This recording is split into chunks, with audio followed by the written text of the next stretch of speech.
Grace Taylor sat alone at table 43, the table that shouldn't exist. While champagne flowed and laughter echoed through the crystal-lit ballroom at her sister's wedding, she occupied a folding chair behind a dying palm tree, hidden like a family secret. The adopted daughter, the one-armed charity case, the Blackwell family's greatest PR move and deepest shame. But when a widowed single dad named Ethan Carter saw her trembling hands and hollow eyes, he made a choice that would shatter everything. This is their story. Please watch until the end and comment your city below so I can see how far this story travels. The Westbridge Grand Hotel had never looked more magnificent. 600 guests filled the Imperial Ballroom, their designer gowns and tailored tuxedos creating a sea of wealth and privilege that sparkled under the glow of 12 Swarovski crystal chandeliers. Each fixture cost more than most people earned in a year, and everyone in attendance knew it. This was the social event of the season, the wedding of Natalie Blackwell to Harrison Worthington III, uniting two of the city's most powerful families in a ceremony that had been featured in 3 different society magazines before it even happened. White roses cascaded from 20-foot-tall arrangements stationed throughout the room. Ice sculptures of swans melted slowly near the seafood bar. A 12-piece orchestra played softly from a raised platform, their music barely audible over the constant hum of conversation, the clink of champagne flutes, and the calculated laughter of people who measured their worth in stock portfolios and country club memberships. Grace Taylor sat at table 43 and tried to make herself invisible. It wasn't difficult. She'd been practicing invisibility for 10 years, ever since the Blackwell family had adopted her from St. Catherine's Home for Children and brought her into a world where she would never quite belong.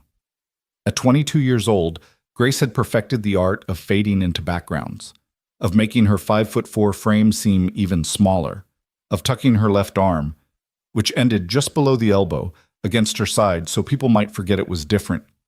Table 43 sat in the far corner of the ballroom, partially obscured by a potted palm tree that had seen better days. Its fronds drooped brown at the edges, and several leaves had already fallen onto the white tablecloth.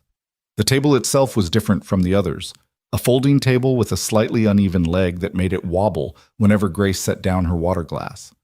While the other tables seated 10 guests each and featured elaborate centerpieces of white roses and hydrangeas, table 43 had a single small vase with 3 wilting carnations. Grace was the only person seated there. She had watched the other guests arrive, had seen them check their table assignments and make their way to their designated spots. She had watched families gather, friends embrace, colleagues exchange business cards over breadsticks. She had watched the room fill with noise and warmth and connection while she sat alone behind the dying palm tree, picking at the edge of her cocktail napkin until it shredded into tiny white pieces. The napkin wasn't the only thing unraveling. Grace had known this wedding would be difficult. She had known that being back in the center of the Blackwell universe, even at its periphery, would resurrect all the old wounds she'd spent the last year trying to heal. But she hadn't expected this. The exile to table 43 felt like a public declaration, a statement to everyone in attendance. This is where the charity case belongs. Is that Grace? The whisper came from somewhere behind her, loud enough to be intentional. I didn't know they'd invite her. Well, she is technically family. This voice belonged to someone else, dripping with the kind of false sympathy that was worse than outright cruelty. Though I heard Victoria wanted to leave her off the guest list entirely, Natalie insisted. How generous of Natalie. The sarcasm was thick enough to cut. Nothing says family love like seating someone behind a dead plant. Grace's fingers stilled on the napkin. She stared down at her lap, at the emerald green dress she'd spent 2 months' salary on, because she'd wanted to look like she belonged, like she deserved to be here. The dress was beautiful, a simple A-line cut that fell to her knees, with a subtle shimmer in the fabric that caught the light when she moved. She'd had it altered to accommodate her arm, with the left sleeve ending in an elegant fold rather than hanging empty. Now she felt ridiculous.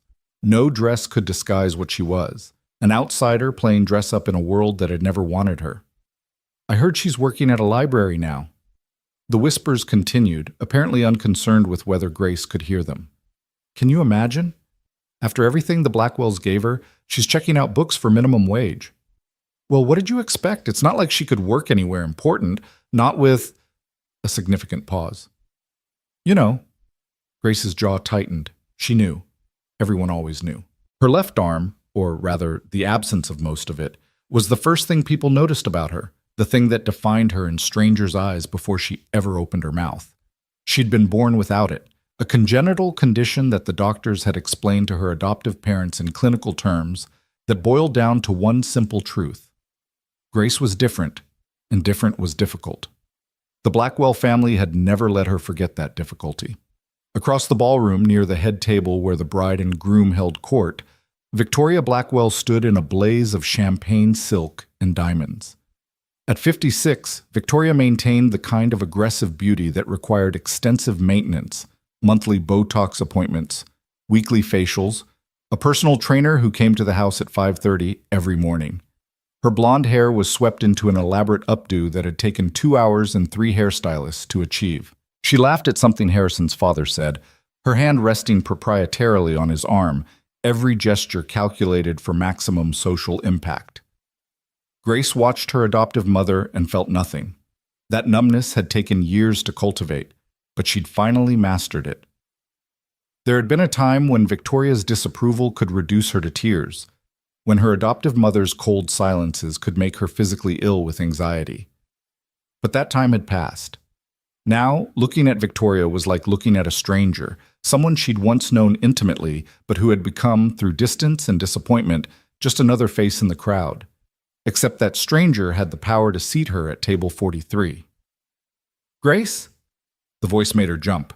She looked up to find Mrs. Chen, the Blackwells' longtime housekeeper, standing beside the table with a concerned expression. Mrs. Chen was the only person in the Blackwell household who had ever shown Grace genuine kindness, who had bandaged scraped knees and listened to teenage heartbreaks, and never once made her feel like a burden. "Mrs. Chen," Grace managed a smile, "you look beautiful." It was true. Mrs. Chen wore a simple navy dress that complemented her silver hair, and her warm brown eyes crinkled at the corners when she smiled back. But the smile didn't reach those eyes. Instead, they held something that looked like pity. "I brought you some food from the appetizer table," Mrs. Chen said quietly, setting down a small plate with cheese, crackers, and grapes. "The servers won't come around to this table." Of course they wouldn't. Grace's throat tightened. "Thank you." Mrs. Chen hesitated, then leaned down slightly. "You shouldn't have come, dear. You should have said you were sick or had to work. Anything." "Natalie asked me to come." Grace's voice came out smaller than she intended. She sent a handwritten invitation. Natalie asked. Victoria arranged the seating. Mrs. Chen's expression softened with something that looked like regret. "I'm sorry, Grace. This isn't right. None of this has ever been right." Before Grace could respond, Mrs. Chen straightened quickly and walked away, as if afraid of being seen talking to the girl at table 43 for too long. Grace watched her go and felt the familiar ache of being both present and excluded, of existing in a space where even kindness had to be rationed and administered in secret. She picked up a cube of cheese and tried to eat it, but it tasted like dust in her mouth. The orchestra transitioned into a new song, something classical and romantic that Grace didn't recognize. Around the ballroom, guests began making their way to their seats as the dinner service prepared to start. Grace watched them settle into their assigned places, watched them lean across tables to introduce themselves to strangers who would, by the end of the night, exchange phone numbers and promises to meet for tennis at the club. No one approached table 43. "Ladies and gentlemen," the wedding coordinator's voice rang out through the speakers, warm and professional. "Please welcome, for the first time as husband and wife, Mr. and Mrs. Harrison Worthington." The crowd erupted in applause. Grace clapped mechanically, her single hand making a soft patting sound against her thigh that was lost in the thunder of 600 hands celebrating two people's happiness. She watched Natalie and Harrison enter the ballroom, both glowing with the kind of joy that came from knowing your life was unfolding exactly as planned. Natalie looked stunning in a Vera Wang gown that had cost $60,000. Grace knew because Victoria had mentioned the price at least 24 times during the engagement period. Harrison beamed beside his new wife, handsome and confident in his custom tuxedo. They looked like they belonged together, like they belonged to this world of crystal chandeliers and ice swan sculptures and carefully orchestrated perfection. Grace had never belonged here. The realization hit her with a force that made her breath catch. She had spent 10 years trying to fit into the Blackwell family, trying to be grateful enough, good enough, quiet enough to deserve the generosity they'd shown by adopting her. She had molded herself into whatever shape they wanted, had swallowed her voice and her needs and her very identity in an attempt to earn the love that should have come freely with the title of daughter. And here she sat, alone at table 43, behind a dying palm tree. Still not enough. "Excuse me." Grace's head snapped up.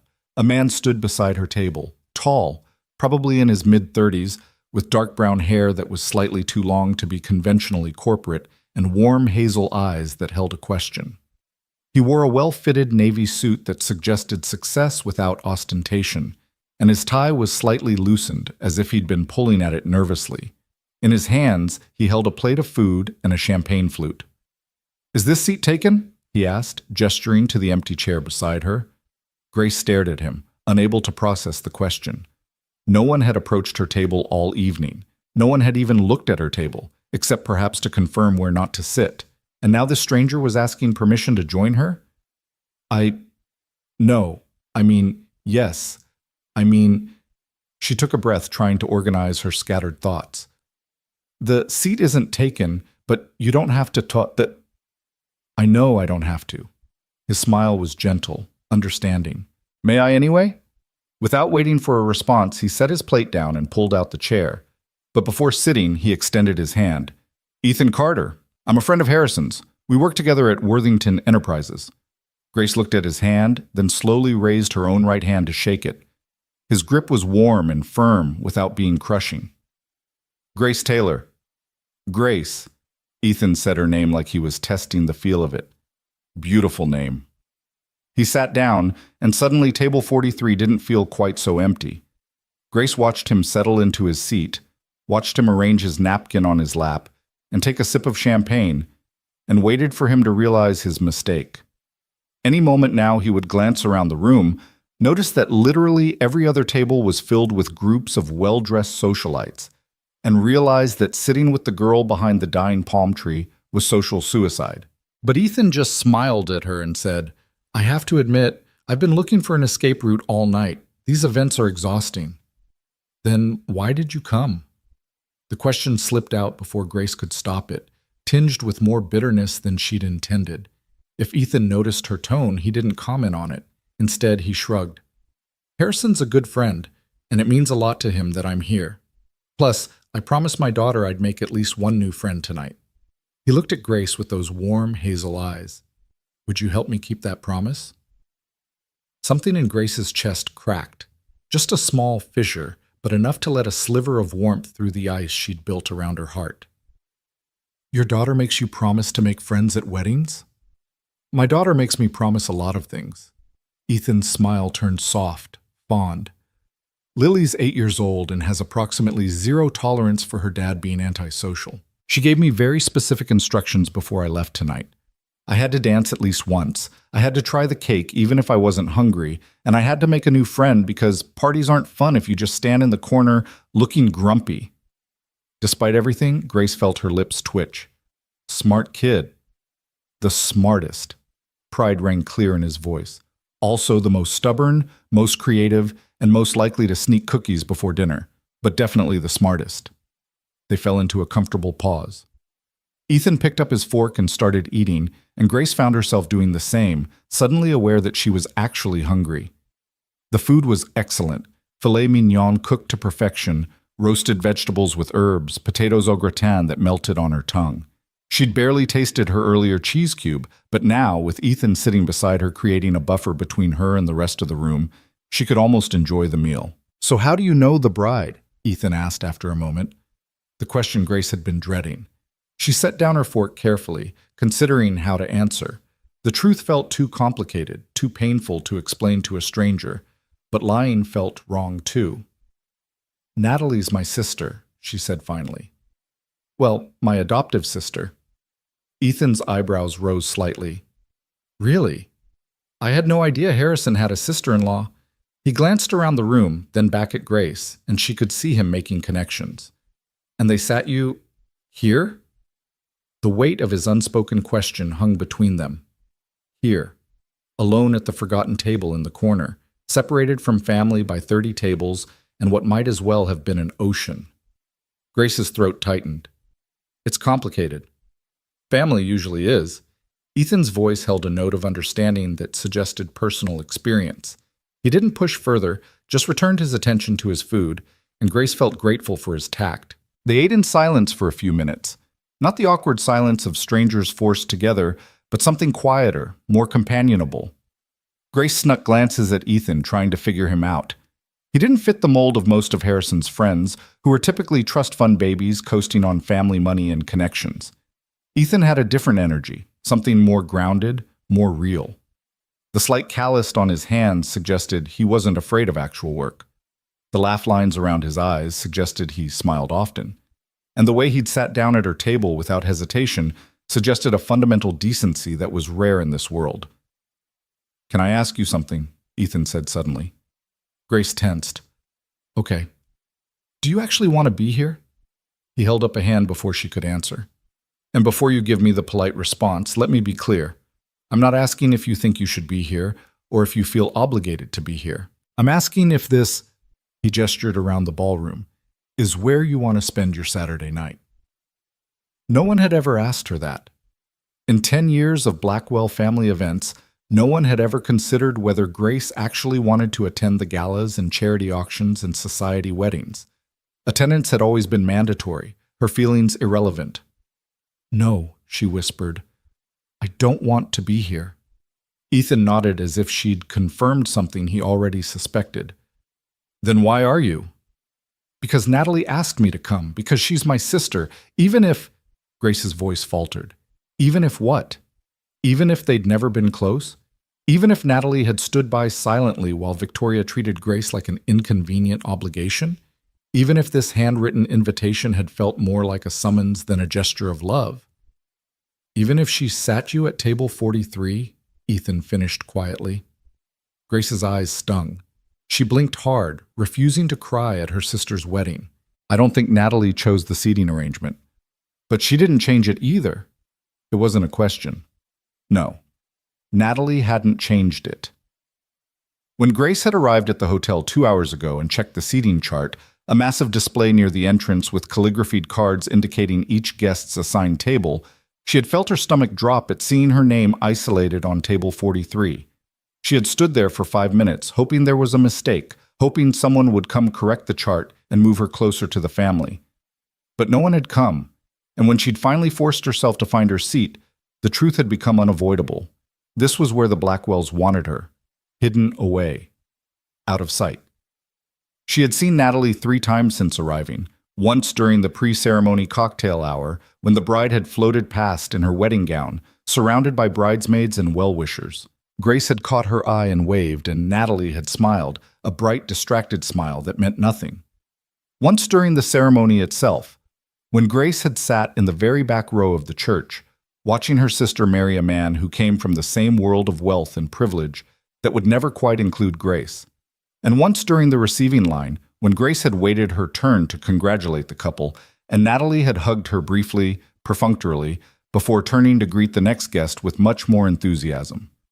3 times. 3 moments that had reinforced what Grace had always known. She was connected to this family by law and obligation, but never by love. "I'm sorry," Ethan said softly. "That's not fair to you." Grace shrugged, trying for casual and probably failing. "It's fine. I'm used to it." "That doesn't make it fine." His voice held an edge of anger, not directed at her but on her behalf. "You deserve better than being hidden in a corner at your own sister's wedding." The words hit something deep inside Grace, some part of her that had been screaming this truth for years but had never been heard. She did deserve better. She deserved to be seen, to be valued, to occupy space without apology. She deserved a family that loved her, not despite her differences, but because of the whole person she was. But deserving something and having it were 2 very different things. Before she could respond, a burst of laughter erupted from a nearby table. Grace glanced over and recognized several of Natalie's friends from college. Sorority sisters who had always treated Grace like a curious pet, something to be cooed at from a distance but never truly accepted. They were looking in her direction, not even bothering to hide their stares. One of them, Brittany, if Grace remembered correctly, leaned over to whisper something to the others. Another girl gasped dramatically, her hand flying to her mouth in exaggerated shock. A third actually pointed, subtle as a spotlight. Grace felt her face burn. She knew what they were saying. Probably something about how pathetic it was that she had shown up, or how awkward the seating arrangement was, or how uncomfortable everyone felt having the disabled girl at such an elegant event. These were the same women who had once asked Natalie, within Grace's hearing, why the Blackwells had adopted a broken child instead of a normal one. Natalie had laughed uncomfortably and changed the subject. She hadn't defended Grace. She never did. "Hey!" Ethan's voice pulled Grace back. He wasn't looking at the other table. He was looking directly at her, his expression serious. "Those people don't matter." "Easy for you to say." Grace tried to smile, but it felt wobbly. "You don't know what it's like to be the person everyone whispers about." "Actually," Ethan set down his fork, "I do." Something in his tone made Grace look at him more carefully. For the first time, she noticed the slight shadows under his eyes, the fine lines of stress around his mouth that no amount of smiling could quite erase. This was a man who carried weight. "I'm a widower," Ethan said quietly. "My wife, Anna, died 3 years ago. Cancer." He said the word like it still hurt, like the consonants cut his mouth. "And for the first year after her death, everywhere I went, people whispered, 'That's the guy whose wife died.' Poor man, left alone with a little girl. I heard it was terrible at the end. Every room I walked into, every parent pickup at Lily's school, every business meeting, I was defined by my tragedy before I ever opened my mouth." Grace's heart squeezed. "Ethan, I'm so sorry." "I'm not telling you this to make you feel sorry for me." He met her eyes. "I'm telling you because I understand what it's like to be reduced to one thing in people's minds. To have strangers think they know your whole story based on one piece of information. And I'm telling you that those whispers, those judgments, they say everything about the people making them and nothing about you." "But they still hurt," Grace whispered. "Yes," Ethan agreed. "They do. And anyone who tells you to just ignore them or not let them bother you has never been on the receiving end of public scrutiny." He paused, then continued. "But here's what I learned.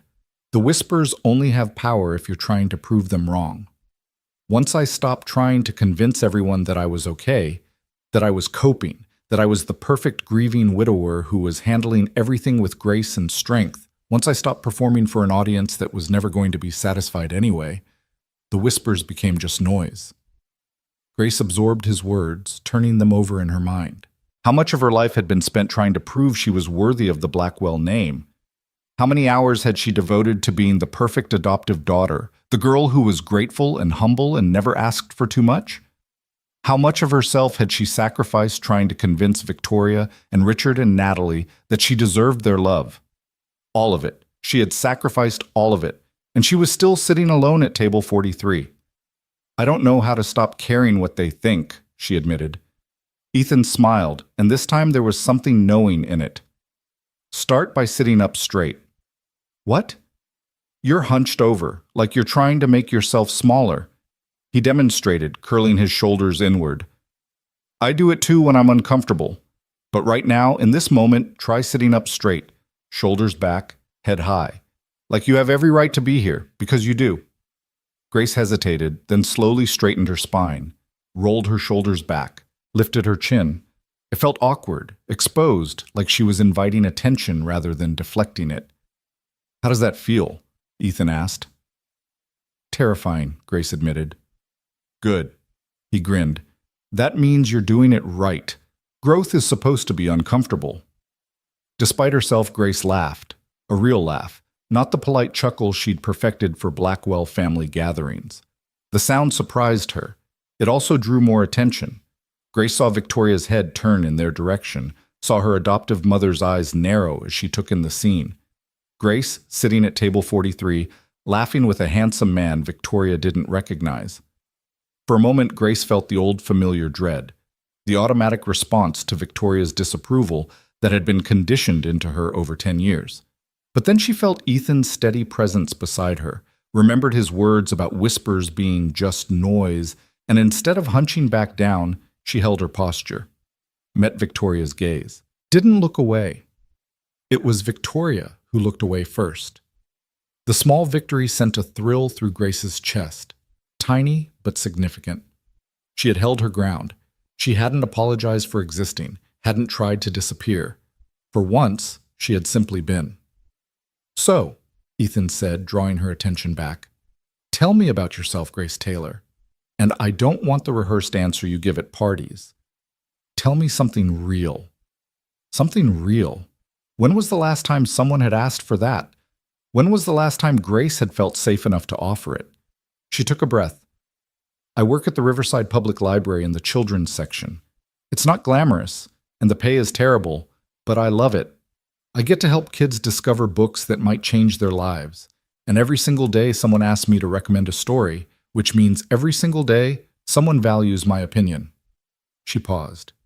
"The Blackwells think it's beneath me. Victoria once said I was wasting my potential on minimum wage and snot-nosed children." Ethan's expression darkened. "That's horrible." "That's Victoria." Grace surprised herself with the bitterness in her voice. "She wanted me to work at the Blackwell Foundation, their charitable organization. She thought it would be appropriate for me to give back by helping other disadvantaged children, as if my entire existence should be defined by gratitude and service. But you chose the library instead." "I chose something I actually cared about instead." Grace felt her passion rising. "The foundation is just a tax write-off for them. They host galas and write checks and pose for photos, but they don't actually care about helping anyone. I spent 2 summers interning there during college, and I saw how it worked. Everything was about optics, about maintaining the family image. The actual kids they claimed to help were just props for press releases. So you found something meaningful instead." Ethan nodded approvingly. "Good for you." Victoria didn't see it that way. She said I was ungrateful, that after everything they'd given me, the least I could do was represent the family properly. Grace's voice dropped. "That's when I moved out. That was a year ago. I haven't lived in the Blackwell house since." Understanding dawned in Ethan's eyes. "That's why you're at table 43. You left." "I chose myself over the family image." Grace said it plainly, but the words carried 10 years of hurt. In Victoria's world, that's unforgivable. They sat in silence for a moment. Around them, the wedding reception continued. The orchestra played, guests laughed and danced, servers moved efficiently between tables. But at table 43, behind the dying palm tree, Grace felt something shift. For the first time all evening, she didn't feel alone. "Can I tell you something?" Ethan leaned forward slightly. "My wife, Anna, used to say that some families are born and some families are built. She believed that the people who truly love you are the ones who choose you, not because they have to, but because your existence makes their life better." He smiled softly. Anna was adopted too. She understood what it meant to live between 2 worlds, the biological family she never knew and the adopted family who raised her. And she always said that real family isn't about blood or legal papers. It's about who shows up, who sits with you in the hard moments, who celebrates your victories and grieves your losses. Grace felt tears threatening again. "Your wife sounds like she was an amazing person." "She was." Ethan's voice roughened with emotion. "And she would have liked you. She had a rule. Never let someone eat alone if you can sit beside them. She said loneliness was the worst kind of hunger." He gestured around the ballroom. "So when I saw you sitting here by yourself, trying so hard to be invisible, I heard Anna's voice in my head, and I knew I had to come over." "I'm glad you did," Grace whispered. "Me too." The moment stretched between them, fragile and honest. Then Ethan cleared his throat and said, with forced cheerfulness, "So, children's librarian, what's your favorite book to recommend?" Grace accepted the change of subject gratefully. "That depends on the kid. Are we talking picture books or chapter books? Fantasy or realistic fiction? Kids who love animals or kids who love adventure?" "Wow, you take this seriously." "Books are serious business." Grace found herself smiling. Every kid who walks into that library is looking for something, an escape, a friend, a mirror that shows them they're not alone in their experience. Recommending the right book at the right time can change someone's life. Did a book change your life? The question was gentle, curious. Grace considered it. Several, she said finally. Anne of Green Gables. Anne Shirley was an orphan who didn't quite fit in her new family at first, but she stayed herself anyway. She was dramatic and passionate and made mistakes, but she never apologized for taking up space. Grace smiled at the memory of discovering that book in the St. Catherine's Library when she was 11. I read it 17 times before the Blackwells adopted me.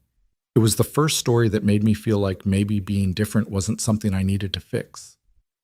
Ethan listened with his whole attention, the kind of focused presence that made Grace feel truly heard. What other books? He prompted. The One and Only Ivan. Wonder. El Diafo. Grace ticked them off. Stories about characters who were different, who struggled, who found their place anyway.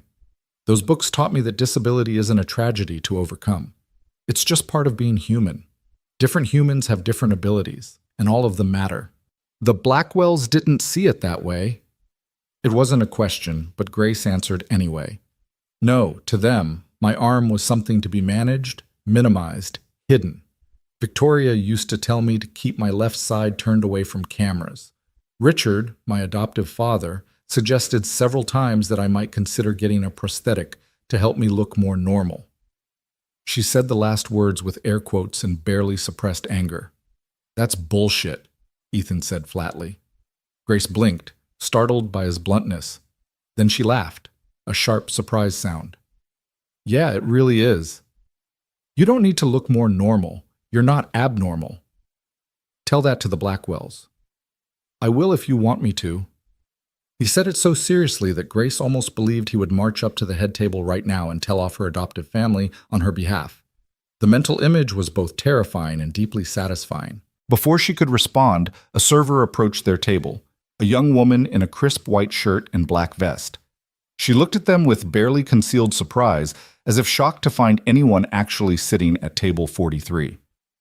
Can I get you anything from the bar? She asked, directing the question primarily at Ethan.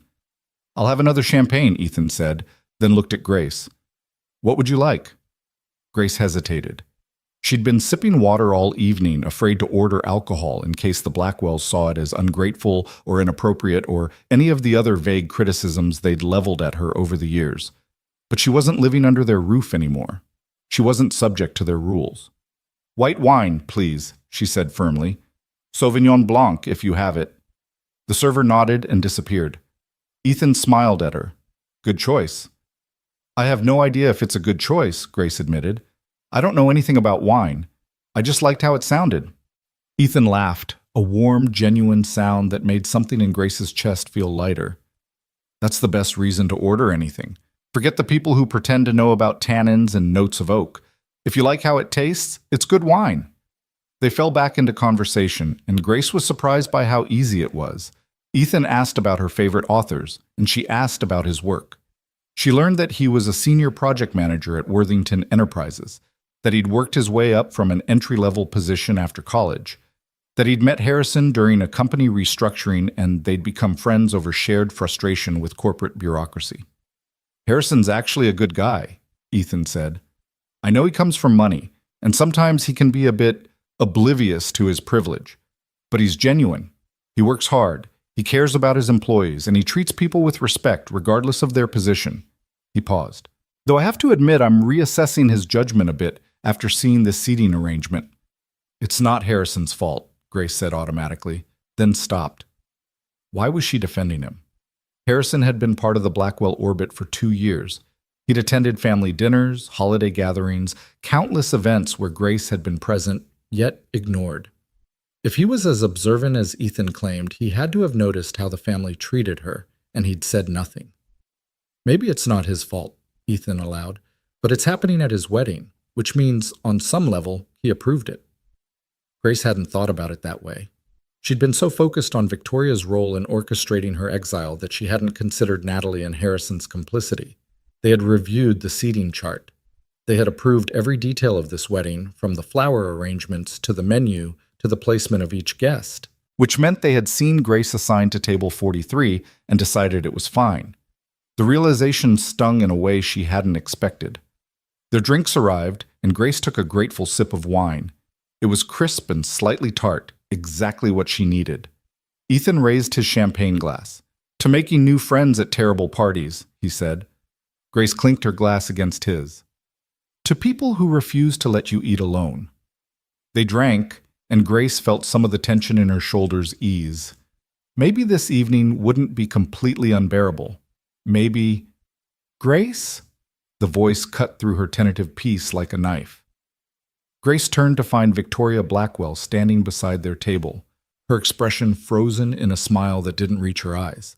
Up close, her adoptive mother looked even more intimidating, all sharp angles and expensive beauty, with ice-blue eyes that had never looked at Grace with warmth.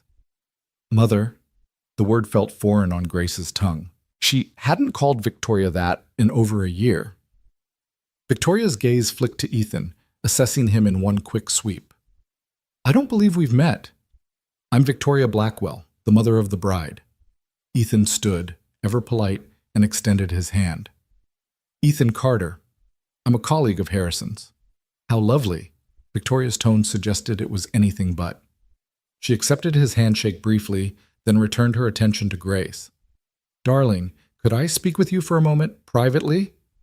It wasn't a request. Grace felt her stomach clench, the old familiar dread rising, but when she glanced at Ethan, he gave her a small, encouraging nod. "You don't have to make yourself smaller." Grace stood, keeping her shoulders back, her head high. "Of course." Victoria led her away from table 43, past the dying palm tree, to a quieter corner near the floor-to-ceiling windows that overlooked the hotel's gardens. The sun had set while they ate, and now the gardens were lit with strings of fairy lights that created an almost magical atmosphere. Inside the ballroom, magic was in shorter supply. "Grace," Victoria's voice was low, controlled. "What do you think you're doing?" "I'm sorry?" "Don't play coy. You're sitting with one of Harrison's colleagues, making a spectacle of yourself. People are talking." "People are always talking," Grace said quietly. "Usually about where you seated me." Victoria's eyes flashed. "Your seat was carefully chosen. I thought you'd prefer to be somewhere quiet, away from the crowds. You always said you didn't enjoy these large gatherings." It was such a blatant lie that Grace almost laughed. She had never said she enjoyed being isolated and excluded. She had said she found large crowds overwhelming, a reasonable statement from someone with social anxiety that had developed after 10 years of being treated as an outsider in her own family. Victoria had twisted that vulnerability into justification for public humiliation. "Table 43 is behind a dying plant," Grace said evenly. "I'm the only person sitting there, or I was, until Ethan joined me."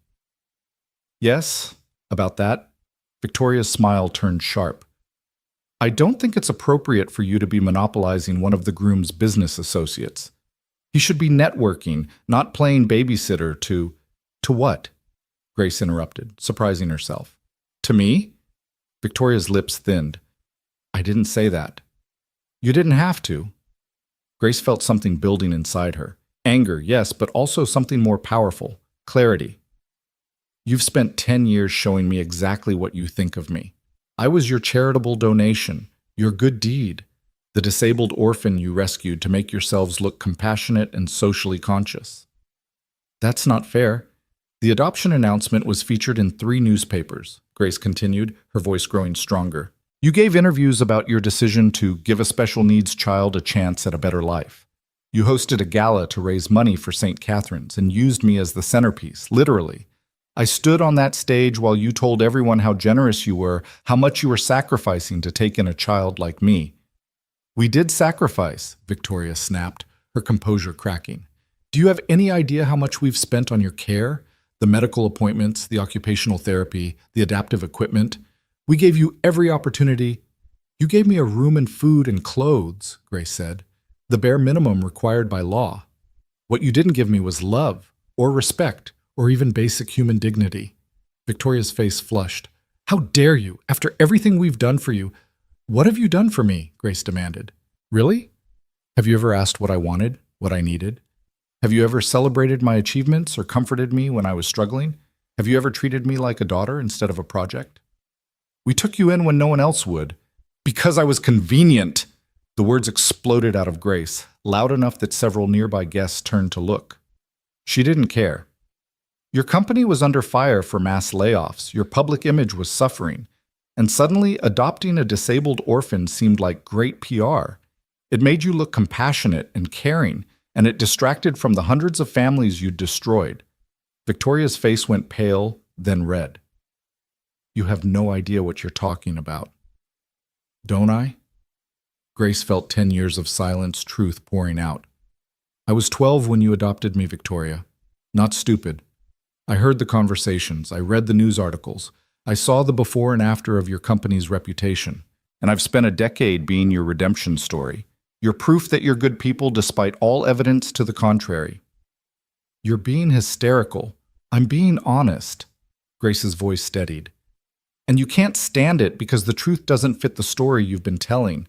The story where you're the benevolent benefactor and I'm the grateful recipient who should spend her life thanking you for basic human decency. Victoria drew herself up, every inch the powerful socialite accustomed to being obeyed. This conversation is over. You will return to your seat, you will stop embarrassing this family, and tomorrow you and I will have a discussion about your attitude. No. The single word hung in the air between them. Excuse me? Victoria's voice could have frozen water. No, Grace repeated. I won't return to table 43 to hide while you pretend I don't exist. I won't stop embarrassing you by simply being visible. And tomorrow we won't have a discussion about my attitude because I'm done letting you make me feel guilty for existing. If you walk away from this family, I already did, a year ago, when I moved out. Grace's voice was quiet now, but firm. The only reason I came tonight was because Natalie asked me to, but I see now that even that was hollow. She asked me to come so she could tell herself she'd been generous, that she'd included me, but she didn't actually want me here. None of you did. Victoria's expression shifted, just for a moment. Something like guilt flickered across her perfect features. Then it was gone, replaced by cold fury. You're right, we didn't want you here. We invited you out of obligation, out of the need to maintain appearances. Did you really think anyone cared if you showed up or not? The words were designed to hurt, and they did. But Grace had spent a year learning to survive without the Blackwells' approval, and she wasn't going to crumble now. No, she said softly. I didn't think you cared.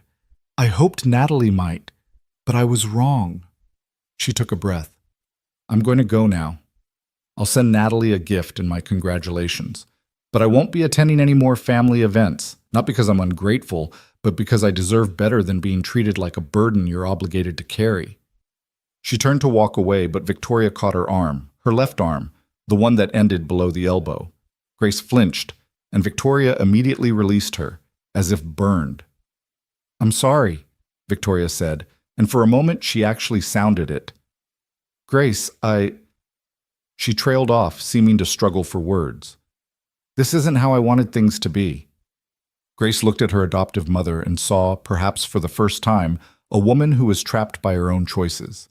Victoria had built her entire identity around appearances, around maintaining a perfect image for the public. She had sacrificed genuine connection for social standing, and now she didn't know how to bridge the gap between who she pretended to be and who she actually was.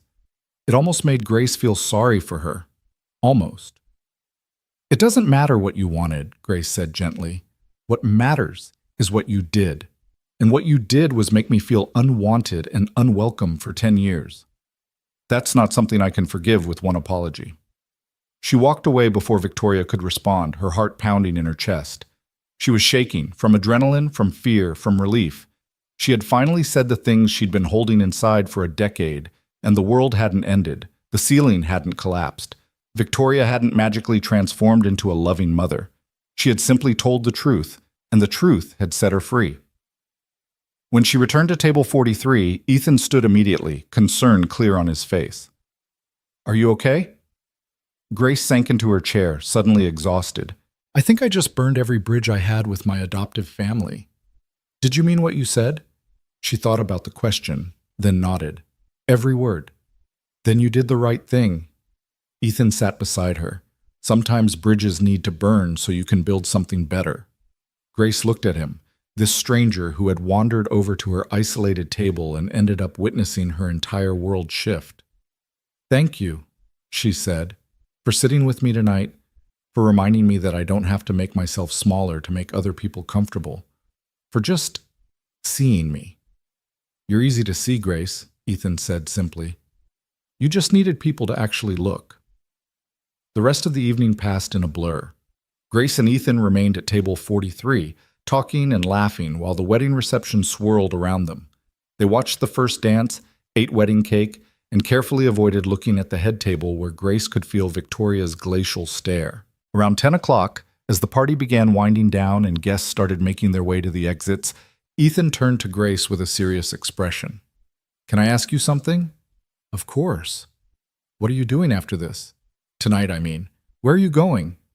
Grace blinked, surprised by the question. Home. I have an apartment about 20 minutes from here. So you have somewhere safe to go? Somewhere that's yours? His concern touched something deep in Grace's chest. Yes, I'm okay, Ethan. I have my own place, my own life. I'm not dependent on the Blackwells anymore. He nodded, visibly relieved. Good. That's good. He hesitated, then pulled out his phone. Would you give me your number? I'd like to stay in touch if that's okay. Make sure you're really okay after tonight. Grace gave him her number and he immediately sent her a text so she'd have his. Then he smiled at her, that warm, genuine smile that had made Table 43 feel a little less lonely. My daughter's going to want to hear all about the new friend I made tonight, he said. She takes her assigned friendship missions very seriously. Despite everything, Grace laughed. Tell Lily she has excellent taste in giving instructions. I will. Ethan stood and offered his hand to help her up. Come on, let me walk you out. They made their way through the thinning crowd, past tables littered with half-empty champagne glasses and crumpled napkins, past the wilting flower arrangements and melting ice sculptures. As they reached the exit, Grace glanced back one last time at the Imperial Ballroom, at the crystal chandeliers and the perfect people and the world she had never quite belonged to. Then she walked out the door and didn't look back. Outside, the night air was cool and clear. Ethan waited with her while the valet brought her car around, a 10-year-old Honda Civic that looked painfully out of place among the Mercedes and BMWs.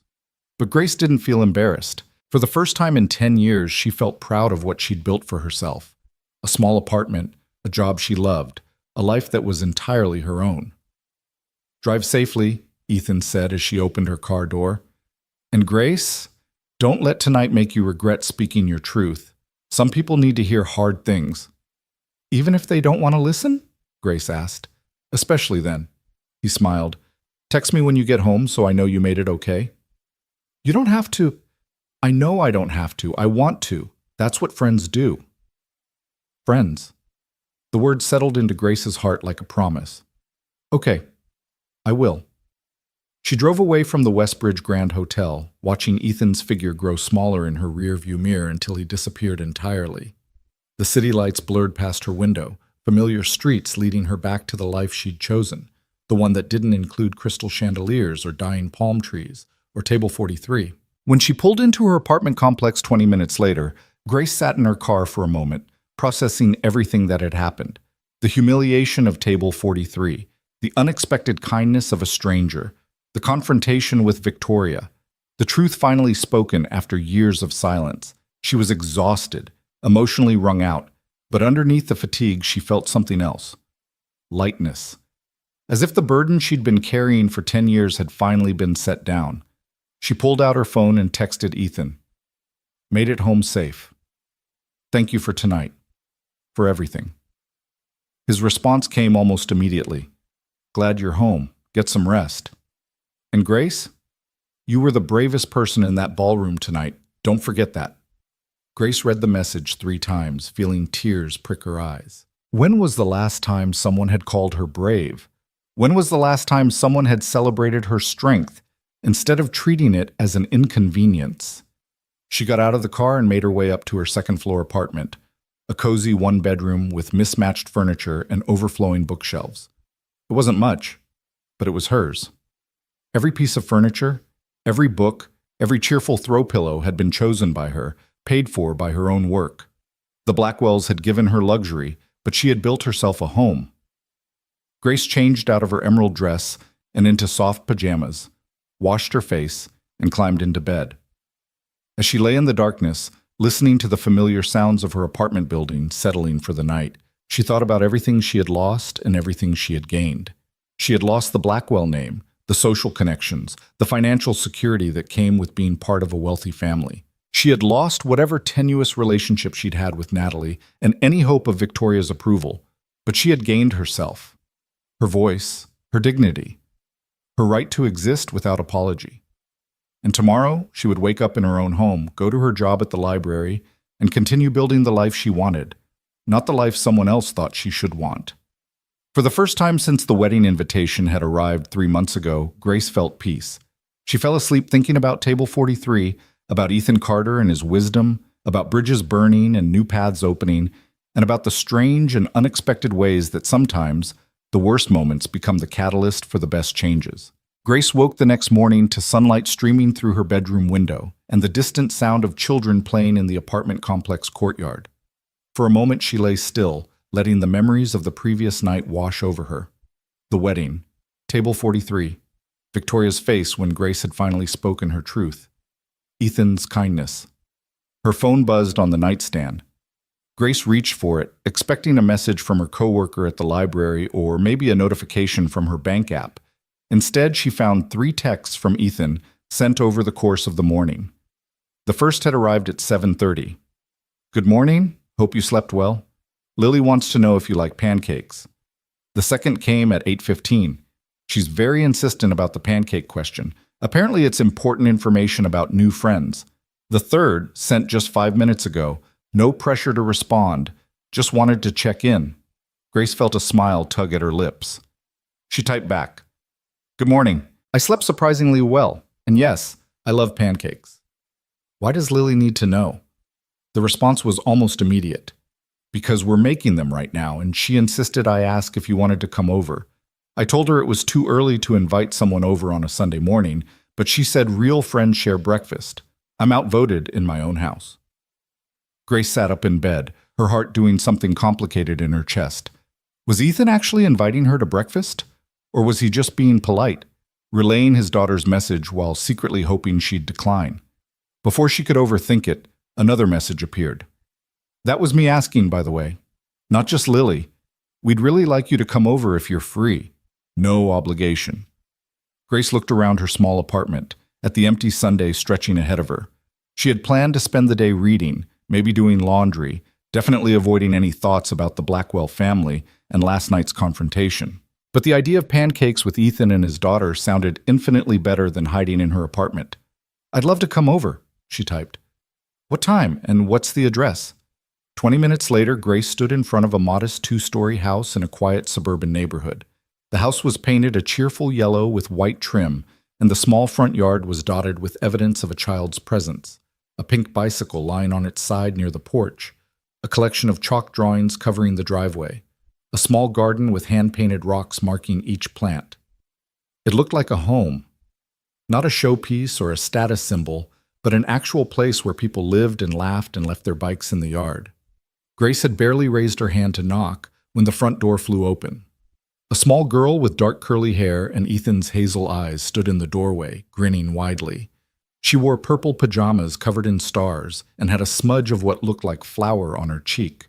"You came," Lily announced triumphantly. "Dad said you might be too busy, but I knew you'd come because you promised to be his friend and friends share breakfast." "Lily, let her actually get in the door before you interrogate her." Ethan appeared behind his daughter, wearing jeans and a faded college t-shirt, looking completely different from the suited man Grace had met at the wedding, more relaxed, more himself. "Hi, Grace. Sorry about the welcoming committee." "Don't apologize for me," Lily said seriously. "Mrs. Patterson says women should never apologize for taking up space." Ethan's lips twitched. Mrs. Patterson is Lily's second-grade teacher and a feminist icon, apparently. "She taught us about Ruth Bader Ginsburg," Lily said proudly. Then she focused on Grace with the intense scrutiny only an 8-year-old could muster. "Did you really sit at a table all by yourself at the wedding? Dad said you were very brave." "Lily," Ethan started, but Grace smiled. "I did sit by myself, until your dad came and sat with me. That was brave too."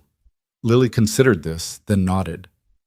Dad's brave a lot. One time there was a spider in my room, and he caught it even though he doesn't like spiders. She said this as if it were the highest compliment possible. That does sound brave, Grace agreed solemnly. Satisfied, Lily grabbed Grace's hand, her right hand, without hesitation or awkwardness, and pulled her inside. Come see the pancakes. We made chocolate chip ones because those are the best. But if you don't like chocolate, we have blueberries too.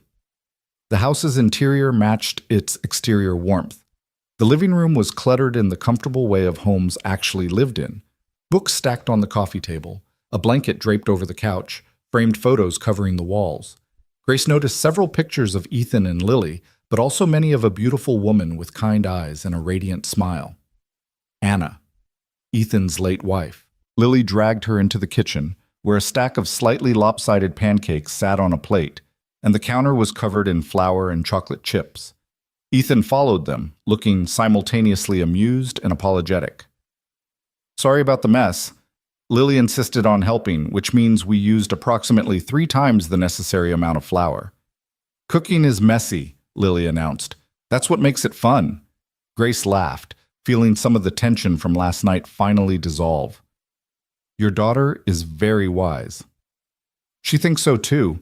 Ethan grabbed plates from the cabinet. How do you take your coffee? Or would you prefer juice? Coffee would be amazing. Just a little milk if you have it. They settled around the small kitchen table, and Grace found herself in the surreal position of eating pancakes with people who, 24 hours ago, had been complete strangers.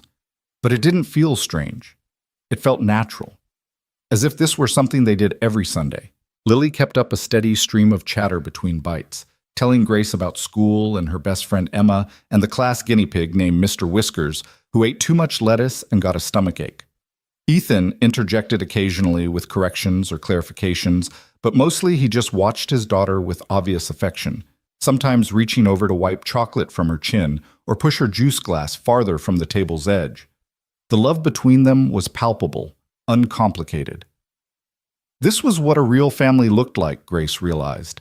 Not the Blackwells' performative dinners where every conversation was monitored for social appropriateness, but this, messy pancakes and silly stories and a father who looked at his daughter like she hung the moon.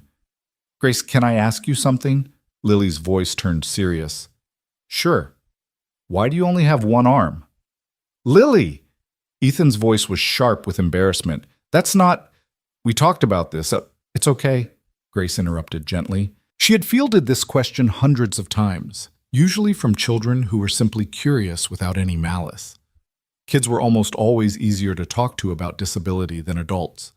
They asked direct questions and accepted honest answers without judgment. She turned to Lily. I was born this way.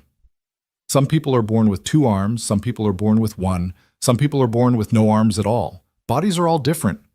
Lily absorbed this information with the same serious expression she'd worn while discussing Ruth Bader Ginsburg. Does it hurt? Nope. It's just how my body is. Can you do everything other people can do? Most things. Some things I do differently, but I can still do them. Like what? Grace thought about it. Like tying shoes. I can't tie them the way you probably learned, but I can use a different method that works just as well. Or cooking. I've learned to hold things steady with my elbow while I use my hand to chop or stir. Lily's eyes widened with admiration. That's so cool. You're like a superhero who figures out special ways to do stuff. Grace felt her throat tighten with unexpected emotion. In 10 years, no one in the Blackwell family had ever made her feel like her adaptation strategies were anything other than unfortunate necessities. But this 8-year-old had just called her a superhero. Thank you, Lily. That's one of the nicest things anyone's ever said to me. Ethan met Grace's eyes across the table, and she saw understanding there. He knew what that comment meant to her, knew how rare it was for someone to see her disability as neutral or even admirable rather than tragic. After breakfast, Lily declared that Grace needed to see her room, which apparently contained several items of extreme importance. Ethan mouthed, "I'm sorry," as his daughter grabbed Grace's hand again and led her upstairs. Lily's room was an explosion of color and creativity. The walls were painted lavender and covered with artwork, some clearly done by Lily herself, others looking more professional. A bookshelf overflowed with stories, and a collection of stuffed animals occupied most of the bed. But what caught Grace's attention was a large corkboard on one wall covered with photos. Most were of Lily at various ages, but many included a woman Grace recognized from the downstairs pictures. Anna. In one photo, Anna held a tiny newborn Lily in the hospital. In another, they made silly faces at the camera. In a third, Anna was clearly sick, her head wrapped in a scarf, her face thinner.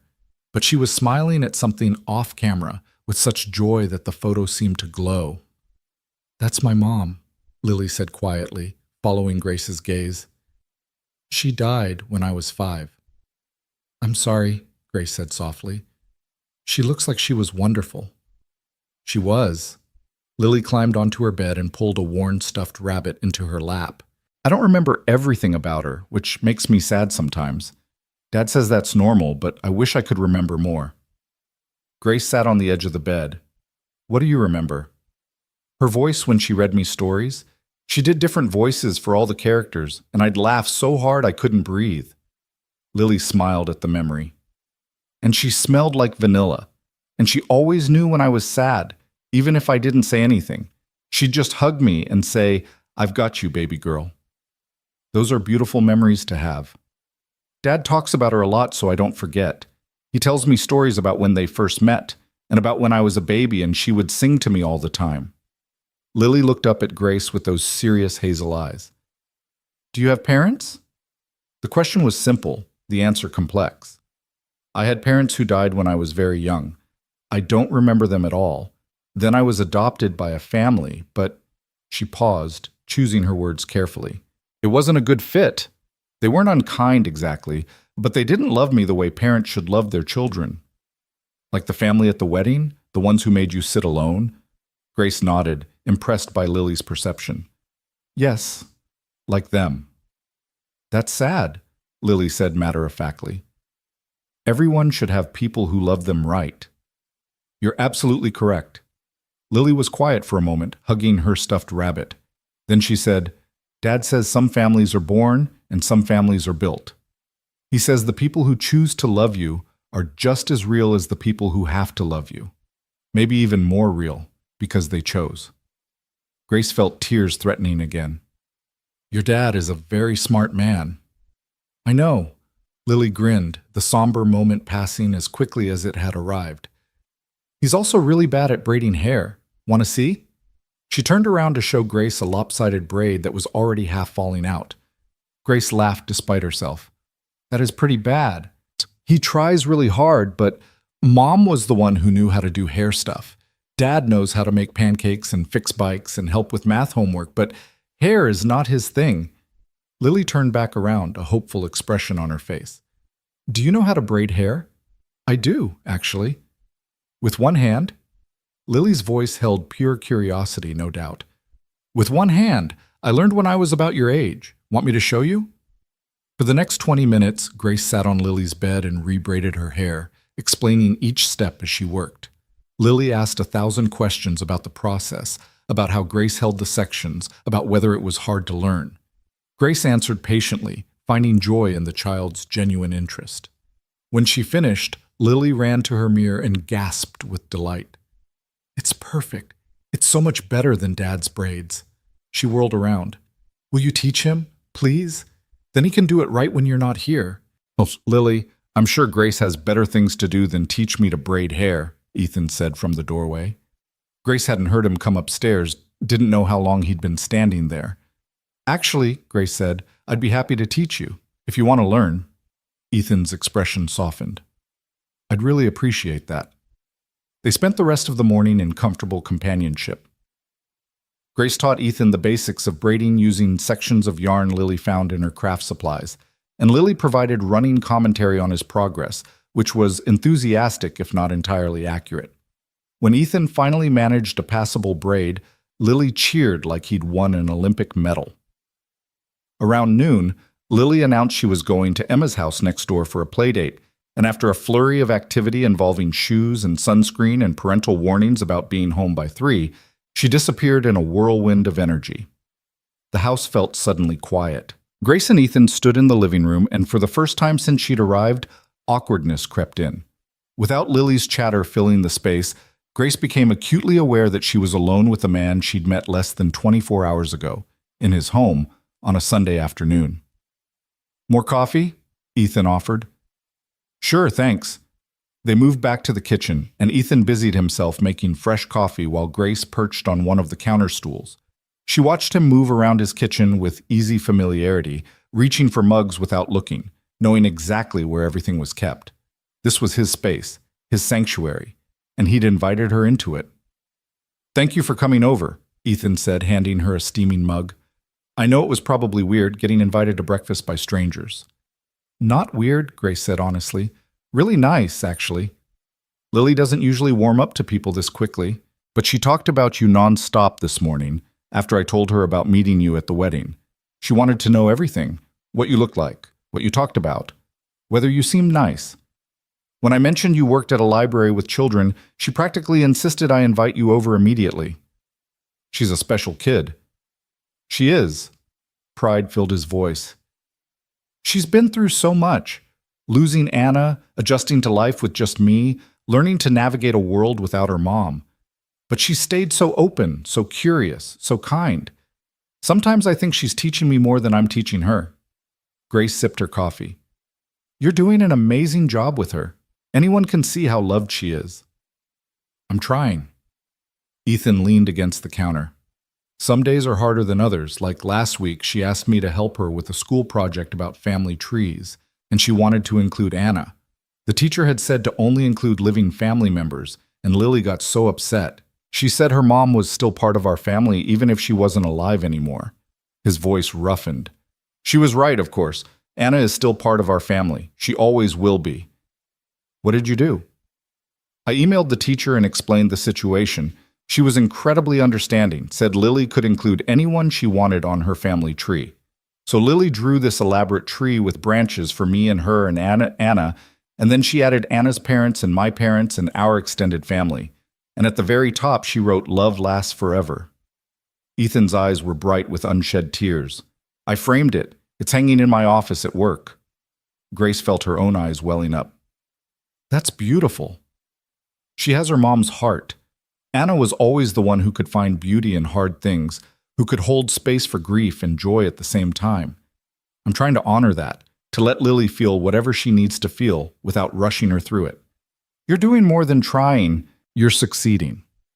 They fell into comfortable silence, drinking their coffee and listening to the house settle around them. After a moment, Ethan spoke again, his voice quieter now.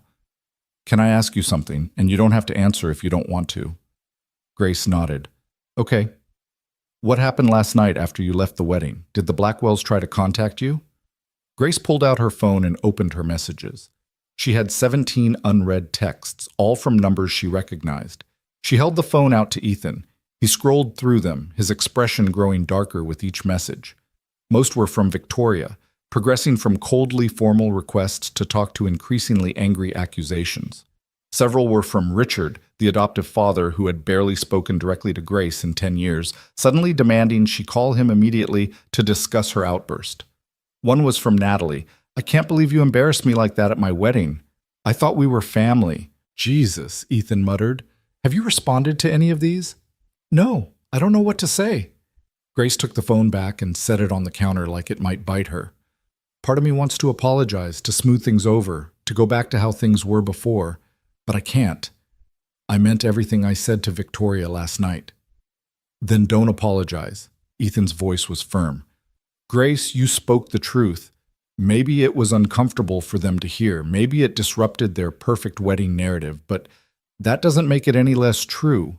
You don't owe them an apology for finally advocating for yourself." "Natalie said I embarrassed her." "Natalie embarrassed herself by allowing you to be treated that way at her wedding." Ethan's anger was clear now. "She's your sister. She should have protected you, should have demanded you be seated with family, should have noticed when you were isolated and alone. Instead, she went along with her mother's cruelty and then had the audacity to blame you for speaking up about it." Grace knew he was right. She knew that Natalie's text was manipulative, designed to make Grace feel guilty for disrupting the Blackwells' carefully maintained image. But knowing something intellectually and feeling it emotionally were different things.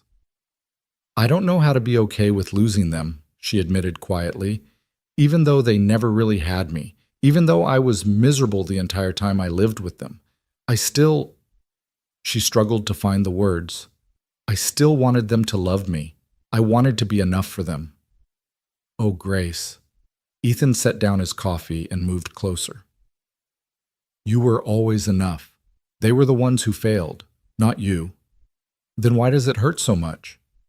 Because you're grieving, not for what you had, but for what you deserved and never got. That's a real loss, and you're allowed to feel it. He paused, then continued gently. When Anna died, everyone kept telling me I needed to be strong for Lily, needed to focus on moving forward, needed to remember that at least Anna wasn't suffering anymore. And all of that was true, but it also meant I wasn't allowed to be angry or devastated or completely lost. I had to grieve in the ways that made other people comfortable. What changed? My therapist told me grief doesn't follow rules. She said I could miss Anna and be grateful the pain was over. I could love my daughter and still have days where being a single parent felt impossible. I could be angry that Anna was gone and still cherish the time we had together.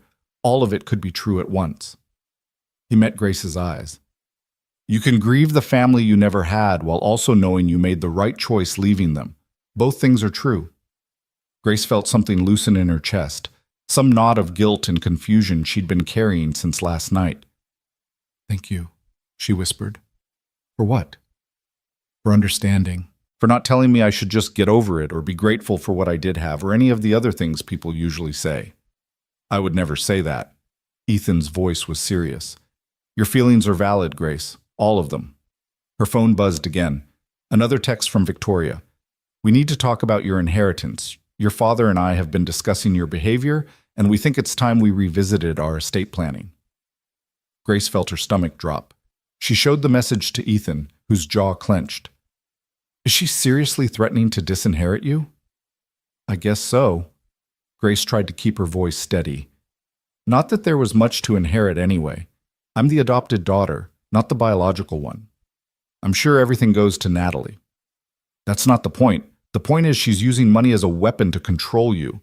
Ethan ran a hand through his hair in frustration. This is emotional manipulation, Grace. She's trying to scare you back into compliance. It's working. Is it? Are you actually considering apologizing just to stay in their good graces financially? Grace thought about it, really thought about it. A year ago, the threat of being cut off from the Blackwell money would have terrified her. She'd been dependent on them for everything, housing, food, money for necessities. But now? Now she had her own apartment, her own job, her own life that she'd built without their help. No, she said slowly. I'm not going to apologize. But I'm still scared. That's normal. Change is scary even when it's good change. Ethan picked up her phone. Can I make a suggestion? Please. Block their numbers, at least for now. Give yourself space to process everything without their messages constantly pulling you back into their drama. You can always unblock them later if you decide you want to engage, but right now, you need distance. It felt radical. The idea of cutting off contact with the people who had been her legal family for 10 years felt like burning not just bridges, but entire cities. But it also felt necessary. Okay, Grace said. Will you help me? I don't think I can do it alone. Together, they went through her contacts and blocked Victoria, Richard, and Natalie. Grace hesitated over Natalie's name the longest, some part of her still hoping her sister would reach out with genuine remorse instead of blame. But the text accusing Grace of embarrassing her at the wedding made the decision easier. When it was done, Grace felt simultaneously lighter and more terrified. She had just cut off her entire adoptive family. She was truly alone now, except she wasn't alone. She was sitting in Ethan Carter's kitchen, drinking coffee with a man who had shown her more genuine care in 24 hours than the Blackwells had in 10 years. How do you feel? Ethan asked. Honestly, I have no idea. Ask me again tomorrow. He smiled. Fair enough. Want to watch a movie? I'm told I have excellent taste in films, which definitely means kid-appropriate animated features since that's all Lily lets me watch anymore. Grace laughed, grateful for the shift to lighter territory. That sounds perfect. They moved to the living room and Ethan queued up a Pixar movie Grace had somehow never seen. They settled onto the couch with a comfortable distance between them, and for the next hour and a half, Grace let herself get absorbed in a story about family and belonging and finding your place in the world. When the credits rolled, she realized she'd been crying, not from sadness, but from the catharsis of seeing characters struggle with the same questions she'd been asking herself for years. "Good movie, right?" Ethan said softly. "Really good movie." They talked about the film's themes, about what it meant to honor your past while building your future, about the difference between biological family and chosen family. Ethan shared stories about Anna, about how she'd insisted family was defined by love and commitment rather than blood or law. Grace shared memories of St. Catherine's home, about the friendships she'd formed there before the adoption, about the staff members who had shown her kindness when her world felt unstable. At some point during their conversation, Grace realized she'd shifted closer to Ethan on the couch. Not touching, but near enough that she could feel his warmth, see the subtle expressions that crossed his face as he spoke.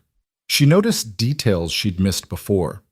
A small scar on his left eyebrow, the way his hands moved when he talked about something he was passionate about, the gentle tone his voice took when he mentioned his daughter or his late wife.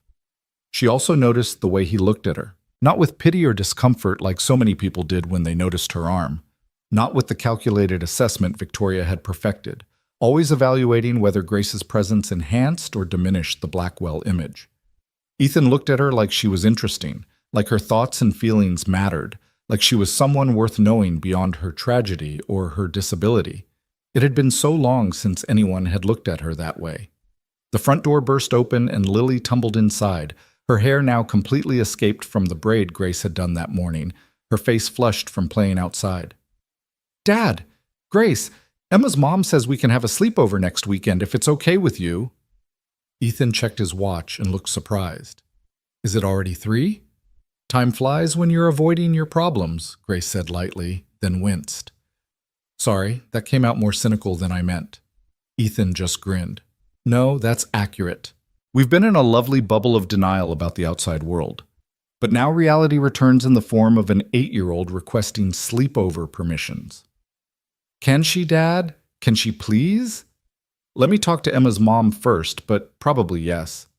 Lily whooped with joy and ran upstairs, presumably to pack for a sleepover that was still 5 days away. Ethan turned to Grace. "I should probably let you get home. I've monopolized your entire Sunday." "I didn't mind." Grace realized she meant it. She'd come here this morning feeling raw and uncertain, and somehow spending time with Ethan and Lily had helped her feel grounded again. "Thank you for inviting me, for the pancakes and the conversation and the movie. For all of it." "Thank you for coming." Ethan walked her to the door. "And Grace, I meant what I said last night about staying in touch. This doesn't have to be a one-time thing if you don't want it to be. Genuine. My schedule's pretty packed this week with work and Lily's activities, but maybe we could get coffee next weekend after the sleepover chaos settles down? I'd really like that." They stood in the doorway for a moment, neither quite ready to end the day. Finally, Grace forced herself to step onto the porch. "Drive safe," Ethan said, echoing his words from last night. "I will. Tell Lily goodbye for me?" "Lily!" Ethan called up the stairs. "Grace is leaving." Thundering footsteps announced Lily's return. She launched herself at Grace, wrapping her arms around Grace's waist in an enthusiastic hug. "Bye, Grace. Thanks for fixing my hair and teaching Dad how to braid and being our friend." Grace hugged her back with her one arm, her throat tight with emotion. "Thank you for sharing your Sunday with me." "You can share all our Sundays if you want," Lily said seriously. "We have lots of them." Grace caught Ethan's eye over his daughter's head and saw her own feelings reflected there. Surprise, warmth, and something that felt dangerously close to hope. "I might take you up on that," Grace said. She drove home with a full heart and an empty phone. No angry messages from Victoria, no guilt trips from Natalie, no demands from Richard, just silence and the memory of chocolate chip pancakes and a little girl who thought she was like a superhero and a widowed father who understood grief and growth in equal measure. When Grace walked into her apartment, it felt different than when she'd left that morning. Not physically, nothing had changed in the space, but something had shifted in her. She'd spent years believing that without the Blackwell family, she would be alone, that being cut off from them would mean being cut off from belonging anywhere. But today had shown her something different, Family wasn't about legal documents or shared last names or obligations enforced through guilt and money. Family was chocolate chip pancakes on a Sunday morning. It was an 8-year-old who asked direct questions and accepted honest answers. It was a father who had sat beside her at table 43 and refused to let her disappear. Family was chosen. Grace pulled out her phone and sent Ethan a message. Made it home. Thank you again for today. It meant more than you probably know. His response came quickly. It meant a lot to us too. Lily's already planning what books she wants you to recommend next time you visit. Fair warning, she's very serious about her reading list. Grace smiled and typed back. I take reading lists very seriously too. Tell her I'm ready for the challenge. She set down her phone and looked around her small apartment, at the bookshelves overflowing with stories, at the mismatched furniture she'd collected piece by piece, at the life she'd built for herself outside the Blackwell's gilded cage. It wasn't much by their standards. No crystal chandeliers or imported furniture or rooms she was afraid to touch. But it was hers. And now maybe she had the beginning of something else too. Not a replacement family, nothing could replace what she'd never had. But chosen people. Friends who saw her clearly and stayed anyway. A little girl who thought braids were magic, and a father who understood that sometimes sitting beside someone was the bravest thing you could do. Grace spent the rest of Sunday reading and doing laundry and letting herself feel all the complicated emotions swirling through her chest. Grief for the family she'd lost, or more accurately, never truly had. Relief at finally speaking her truth, fear about what came next. And underneath it all, a tentative, fragile hope that maybe, just maybe, the story wasn't over. That night, as Grace lay in bed scrolling through her phone, she stumbled across a photo from Natalie's wedding that someone had posted on social media. It showed the full ballroom during dinner service, hundreds of guests at their elegant tables, the chandeliers sparkling overhead, everything picture perfect. If you looked carefully in the corner, mostly obscured by a dying palm tree, you could just barely see the edge of table 43. Grace zoomed in on that corner, on the blurry outline of herself sitting alone, and then on the moment after, when Ethan had joined her and the table had stopped being a place of exile and become something else entirely. She saved the photo, not to remember the humiliation, but to remember the moment everything changed. The moment she stopped trying to make herself smaller and started claiming space. The moment a stranger became a friend. The moment she learned that sometimes the worst tables become the site of the most important transformations. Grace set down her phone and closed her eyes. Tomorrow she would return to work at the library, would face her normal life with all its ordinary challenges. But tonight, she let herself rest in the knowledge that she had made it through. She had confronted her past, spoken her truth, and walked away with her dignity intact. And she had pancakes to look forward to next Sunday. That was enough. Monday morning arrived with rain pattering against Grace's bedroom window and the unwelcome buzz of her alarm at 6:30. She groaned and reached over to silence it, then lay still for a moment, staring at the ceiling and mentally preparing herself for the return to routine. The weekend had felt like stepping into an alternate universe, one where she had spoken her truth to Victoria, spent Sunday morning eating pancakes with new friends, and actually felt like she might belong somewhere. Now reality waited, mundane and unavoidable, in the form of a work week and the questions she'd been avoiding about what came next.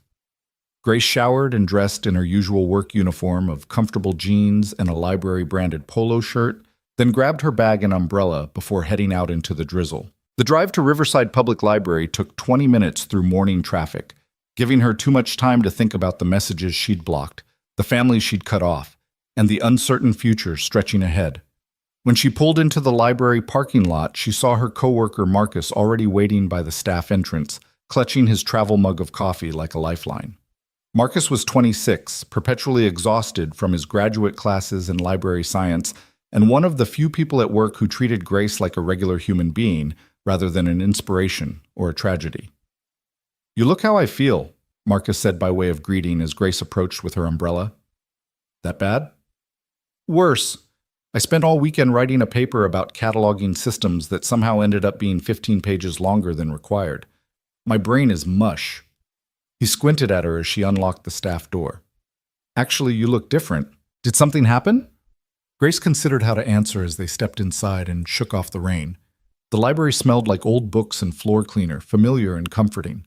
She could tell Marcus about the wedding, about Table 43 and Victoria and Ethan, but the whole story felt too big and too raw to share in the 3 minutes before their shift started.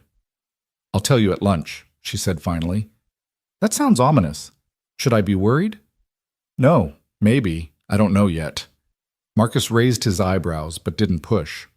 One of the things Grace appreciated about him was his ability to sense when she needed space. They clocked in and began their opening routine, turning on lights, booting up computers, checking the book drop for overnight returns. Grace had worked at Riverside Library for 3 years, and the morning tasks had become meditative. She could sort returns and process holds on autopilot, letting her mind wander while her hands stayed busy. By 9 o'clock, the library doors opened to the public, and the familiar rhythm of work took over. Grace stationed herself at the children's desk, ready to help parents find board books for toddlers or chapter books for voracious third graders. She loved this part of her job. The connections formed over shared love of stories, the way kids' faces lit up when she recommended exactly the right book. The parents who came back week after week because their children trusted Miss Grace's suggestions.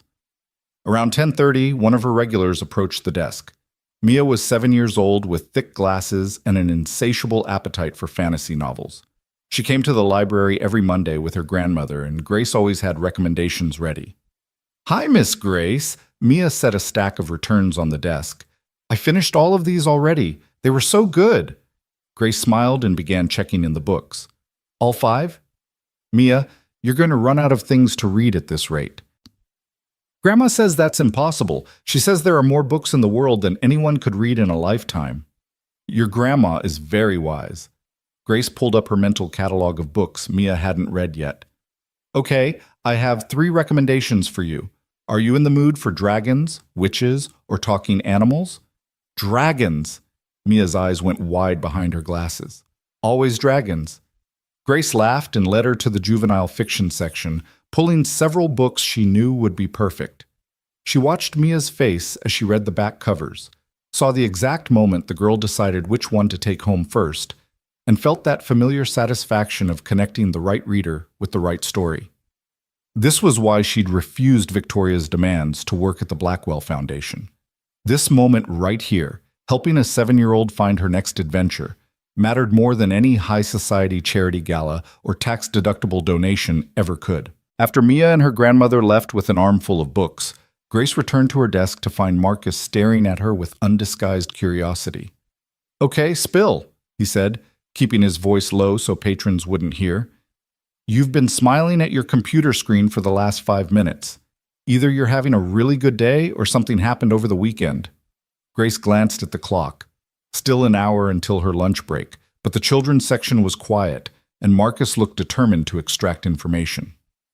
"I went to my sister's wedding on Saturday," she said carefully. "Oh right, the fancy society wedding. How was it?" "Terrible and then surprisingly good." Marcus pulled up a chair, settling in like he sensed a story coming. "I'm going to need more details than that." So Grace told him. Not everything. She glossed over the specifics of her confrontation with Victoria and didn't mention how deeply the isolation of Table 43 had cut. But she told him about meeting Ethan, about his kindness and his daughter, about Sunday morning pancakes, and the strange, unexpected comfort of being seen by strangers who became friends. "Wait," Marcus interrupted. "This guy just walked over and sat with you? At the reject table? That's either the smoothest move ever, or he's genuinely a good person." "I think he's genuinely a good person. And you're seeing him again? Coffee next weekend. As friends." Marcus made a face that suggested he had opinions about the as friends qualifier, but wisely kept them to himself. "Well, good for you. You deserve people who actually appreciate you instead of treating you like an obligation." He paused. "How'd your family take it when you left early?" "I didn't leave early. I left after confronting my adoptive mother about 10 years of emotional neglect and then blocking all their phone numbers." Marcus's coffee mug stopped halfway to his mouth. "You what?" "I may have burned some bridges." "Grace Taylor, you absolute legend." He set down his mug and actually applauded quietly. "I've been watching you tiptoe around that family's expectations for 3 years, trying so hard not to disappoint people who never appreciated you in the first place. It's about time you stood up for yourself." His enthusiasm made Grace smile despite the lingering anxiety. "You're not worried I made a huge mistake?" "The only mistake would be going back and apologizing. You did the right thing." Marcus's expression turned serious. "Look, I know I don't talk about my family much, but there's a reason for that. My parents kicked me out when I came out as gay at 17, told me I was an embarrassment, that I needed to change or leave. So I left, and for years I felt guilty about it. Like I should have tried harder to make them understand, should have been more patient with their bigotry." "Marcus, I'm so sorry. I didn't know. Most people don't. The point is, it took me a long time to realize that leaving wasn't giving up on my family, it was choosing myself. And that's not selfish. That's survival." He met her eyes. "You chose yourself, Grace. That's brave as hell." Grace felt tears threatening and blinked them back. She'd been so worried about judgment from the people in her life, so afraid that cutting off the Blackwells would be seen as ungrateful or cruel. Marcus's validation meant more than she could express. "Thank you," she managed. "Anytime. Now, seriously, tell me more about this Ethan guy. Is he cute?" "Marcus." "What?" "I'm gay, not blind. I can appreciate aesthetic appeal." Grace laughed, and the tension in her chest eased. They talked for a few more minutes until patrons started arriving at the desk with questions, pulling them back into work mode. But Marcus's words stayed with her throughout the day, a reminder that choosing herself wasn't selfish. It was necessary. At lunch, Grace retreated to the break room with her packed sandwich and pulled out her phone. She'd been avoiding it all morning, afraid of what she might find. But when she checked her messages, there were only 2 new ones. One from her phone company about her bill, and one from Ethan, sent an hour ago.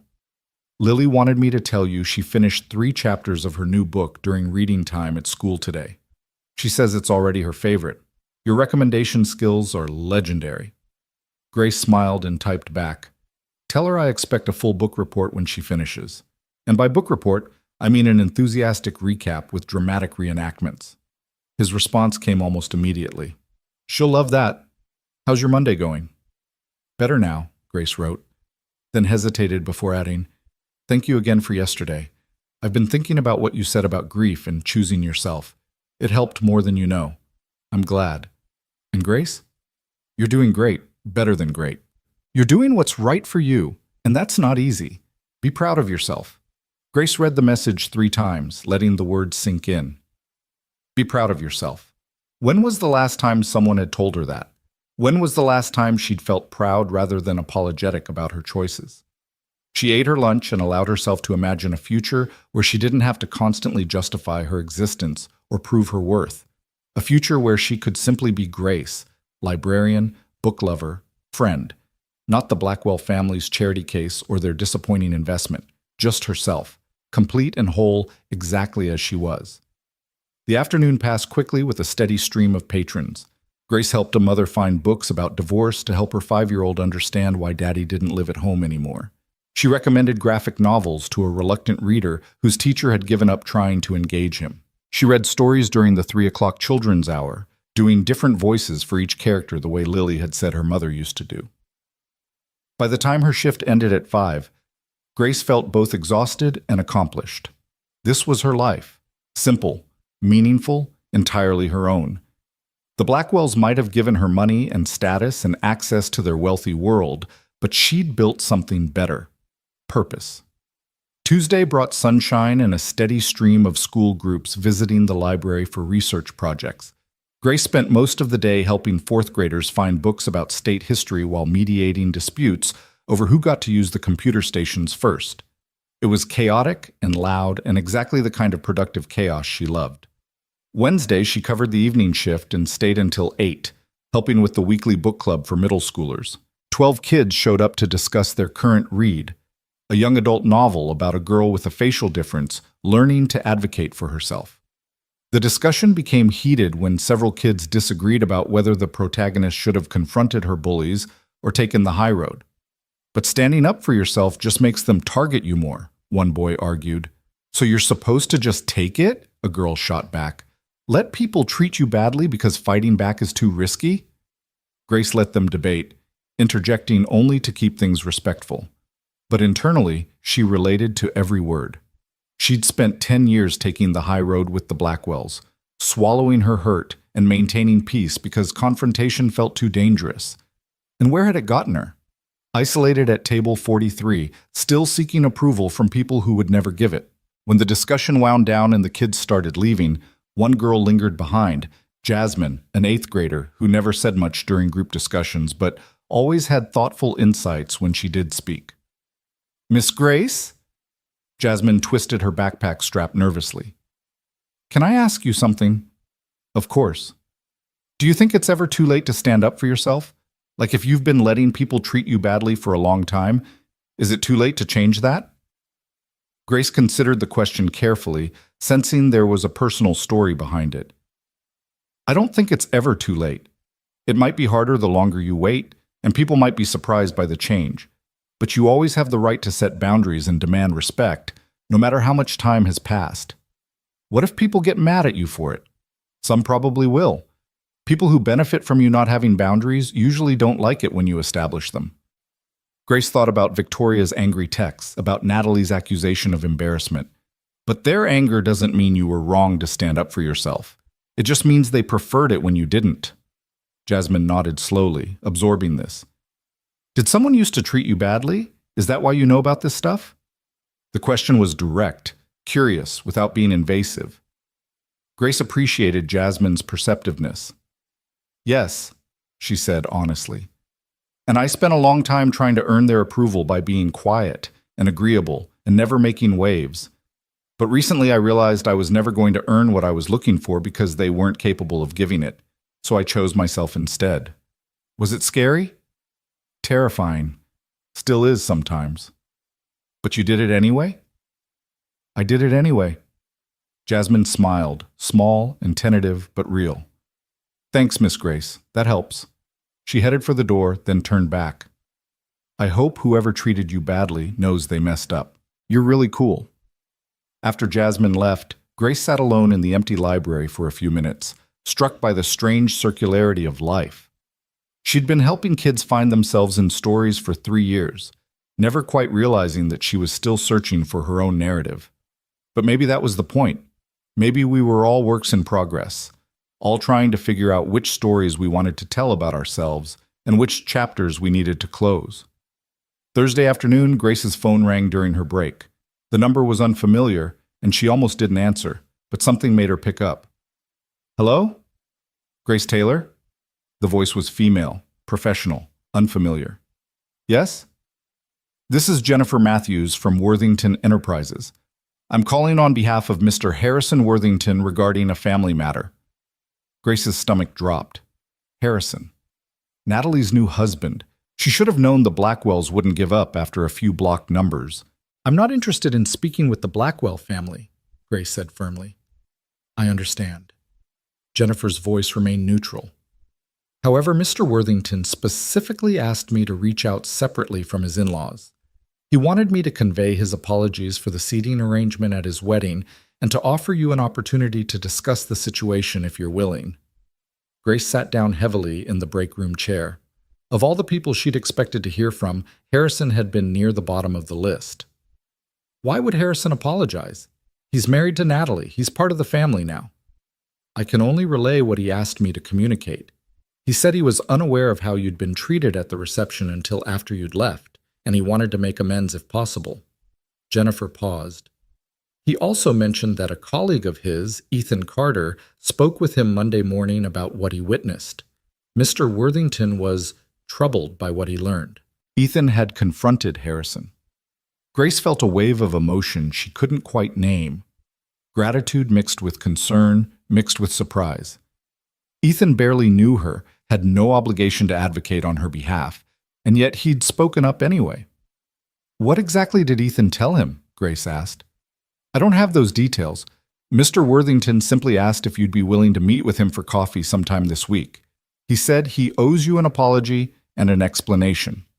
Grace's first instinct was to refuse. She didn't owe Harrison anything, didn't need to make him feel better about his complicity in her exile. But curiosity gnawed at her. What had Ethan said? What had Harrison's reaction been? And more importantly, did Harrison actually feel remorse? Or was this just another attempt to smooth over the Blackwell family's image? When? Grace heard herself ask. He said any time that works for you. He'll adjust his schedule accordingly. That was surprising. Harrison Worthington III didn't adjust his schedule for anyone, especially not the adopted daughter his mother-in-law had hidden behind a dying palm tree. Friday afternoon, Grace said decisively. 4 o'clock at the coffee house on Main Street. I'll let him know. Thank you, Ms. Taylor. After Jennifer hung up, Grace sat staring at her phone, trying to process what had just happened. She texted Ethan. Did you talk to Harrison about the wedding? His response came a few minutes later. I did. Monday morning. I probably should have asked you first, but I was angry on your behalf and he needed to understand what happened. I hope that's okay. It's more than okay. His assistant just called to set up a meeting. I'm supposed to have coffee with him tomorrow. Do you want me to come with you? For moral support? The offer made Grace's chest warm.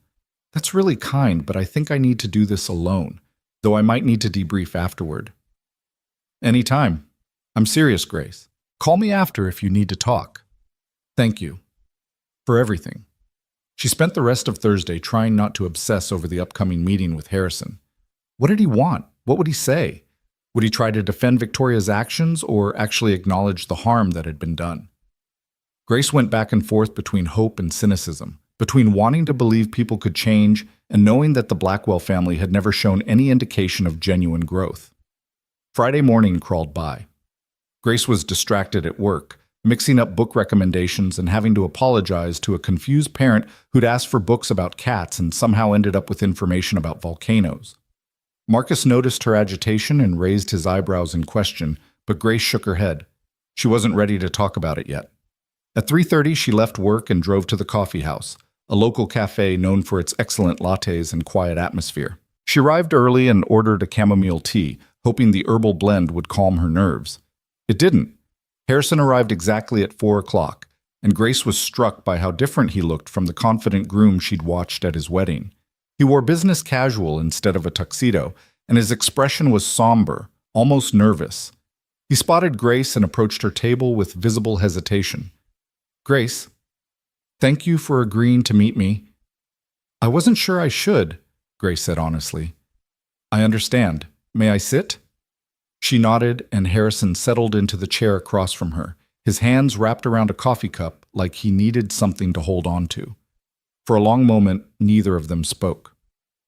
I owe you an enormous apology, Harrison finally said, and an explanation, though I'm not sure any explanation will be adequate. Grace waited, unwilling to make this easier for him. I didn't know about the seating arrangement, Harrison continued. Victoria handled all those details, and I trusted her judgment. I was focused on other aspects of the wedding, and when Natalie showed me the seating chart, I didn't notice where you'd been placed. I should have. That's my failure. He met her eyes. But even if I'd noticed, I'm not sure I would have understood how wrong it was until Ethan explained it to me Monday morning. What did Ethan say? Harrison's jaw tightened. He told me he'd found you sitting alone at an isolated table, visibly upset, while your family celebrated without you. He said you'd been treated like an embarrassment instead of Natalie's sister, and he asked me how I could allow that to happen at my own wedding. He paused. I didn't have a good answer. I still don't. You must have noticed how Victoria treats me, Grace said quietly. You've been around the family for 2 years. You've seen the dynamic. I have. And I'm ashamed to say I told myself it wasn't my place to interfere, that every family has complicated relationships, and I shouldn't insert myself into yours. Harrison's voice was thick with regret. But Ethan was right to call me out. Silence is complicity. By not saying anything, by not questioning Victoria's treatment of you, I was endorsing it. Grace felt her throat tighten. This was more accountability than she'd expected, more self-awareness than any Blackwell had ever shown. Why didn't Natalie notice? The question came out sharper than she intended. I'm her sister. Why didn't she care where I was sitting? Harrison looked away, clearly uncomfortable. Natalie noticed. She asked her mother about it Friday night during the rehearsal dinner. Victoria told her you'd requested to sit somewhere quiet, away from crowds. Natalie believed her. And you? I didn't think to question it. He shook his head. That sounds terrible, but it's the truth. I assumed if Natalie was satisfied with the explanation, then it must be accurate. I didn't consider that Victoria might be lying or that Natalie might be accepting a comfortable narrative instead of pressing for the truth. Does Natalie know you're here? Yes. She's not happy about it. Harrison's expression turned pained. We've been fighting all week. She thinks I'm overreacting, that you were always difficult and overly sensitive about your place in the family. She doesn't understand why I'm so bothered by what happened. Grace absorbed this information. Part of her had hoped that Natalie might eventually recognize the harm she'd caused, might reach out with genuine remorse. But apparently her sister preferred to maintain Victoria's narrative rather than confront uncomfortable truths. I'm not overly sensitive, Grace said firmly. I was systematically excluded and devalued for 10 years. There's a difference. I know. I see that now. Harrison leaned forward. Grace, I can't undo what happened at the wedding. I can't change the fact that I was complicit in your mistreatment, but I want you to know that I see it now and I'm sorry. Deeply sorry. What do you want from me? Grace asked. Forgiveness? Absolution? Permission to feel better about yourself? Nothing. I want nothing from you. Harrison's voice was steady. I wanted to apologize because you deserved better and I failed to provide it. What you do with that apology is entirely up to you. Grace studied him, trying to determine if this was genuine or just another performance. But Harrison met her gaze without flinching, without the calculated charm he usually displayed. He looked like a man genuinely grappling with his failures. I appreciate the apology, Grace said carefully. But I'm not ready to forgive yet. Maybe eventually, but not now. That's fair, more than fair, Harrison nodded. Can I ask what you're going to do? About the family, I mean? I've blocked Victoria's number, and Natalie's and Richard's. I'm done trying to earn their approval or fit into their world. Grace straightened her shoulders. I spent 10 years making myself smaller so they could feel bigger. I'm not doing that anymore. Good. Harrison's response surprised her. You shouldn't. They don't deserve your energy or your efforts. That's your wife's family you're talking about. I'm aware. And I love Natalie. But that doesn't mean I have to defend her mother's behavior or pretend I don't see the damage that's been done. He paused. Ethan said something Monday that's been stuck in my mind all week. He said that real family shows up, that they sit beside you when you're alone instead of pretending not to see you. And he's right. The Blackwells have never shown up for you, Grace. They've displayed you when convenient and hidden you when not. That's not family. That's exploitation. Grace felt tears threatening but refused to let them fall. She would not cry in front of Harrison Worthington, no matter how unexpectedly empathetic he was being. I need to go, she said abruptly, standing up. Of course. Thank you for hearing me out. Harrison stood as well. Grace, I know this doesn't mean much coming from me, but I hope you find people who truly see you, who appreciate you exactly as you are. You deserve that. Grace nodded once, not trusting her voice, and walked out of the cafe. She made it to her car before the tears came. Not from sadness, but from the strange, overwhelming relief of being seen, of having someone from the Blackwell orbit actually acknowledge her pain instead of dismissing it. She sat in her car crying until her phone buzzed with a text from Ethan. How'd it go? Do you need to talk? Grace wiped her eyes and called him. He answered on the first ring. Hey, are you okay? I don't know, Grace admitted. Harrison apologized, like really apologized, took full responsibility. It was unexpected. He should have. What he allowed to happen was inexcusable. You really confronted him? I really confronted him. Monday morning, I walked into his office and told him exactly what I witnessed at his wedding. I probably overstepped and I might have threatened our professional relationship, but I couldn't stay silent. Ethan's voice was firm. You deserve someone to advocate for you, even if it was a guy who'd just met you. Grace felt fresh tears threatening. Thank you. No one's ever done that for me before. Then you've been surrounded by the wrong people. She could hear the smile in his voice. Are you free tonight? Lily and I are making homemade pizza, and she's been asking about you all week. No pressure if you need space, but the invitation's there. Grace thought about going home to her empty apartment, about sitting alone with all these complicated feelings. Then she thought about Lily's laughter and Ethan's kindness and homemade pizza in a warm kitchen. I'd love to come over, she said. 2 hours later, Grace stood in Ethan's kitchen with flour on her hands and tomato sauce on her shirt, laughing as Lily demonstrated her special technique for spinning pizza dough. The technique mostly involved throwing dough in the air and hoping it didn't stick to the ceiling, which had apparently happened once before based on the suspicious mark Grace noticed overhead. "Dad says I'm not allowed to try the ceiling thing anymore," Lily explained seriously. "But I think he's just worried about his security deposit." "I'm worried about gravity and our dinner ending up on the floor," Ethan corrected, but his eyes were warm with amusement. They assembled pizzas with various toppings. Lily insisted on creating a rainbow pizza with different colored vegetables arranged in stripes, while Ethan went traditional with pepperoni.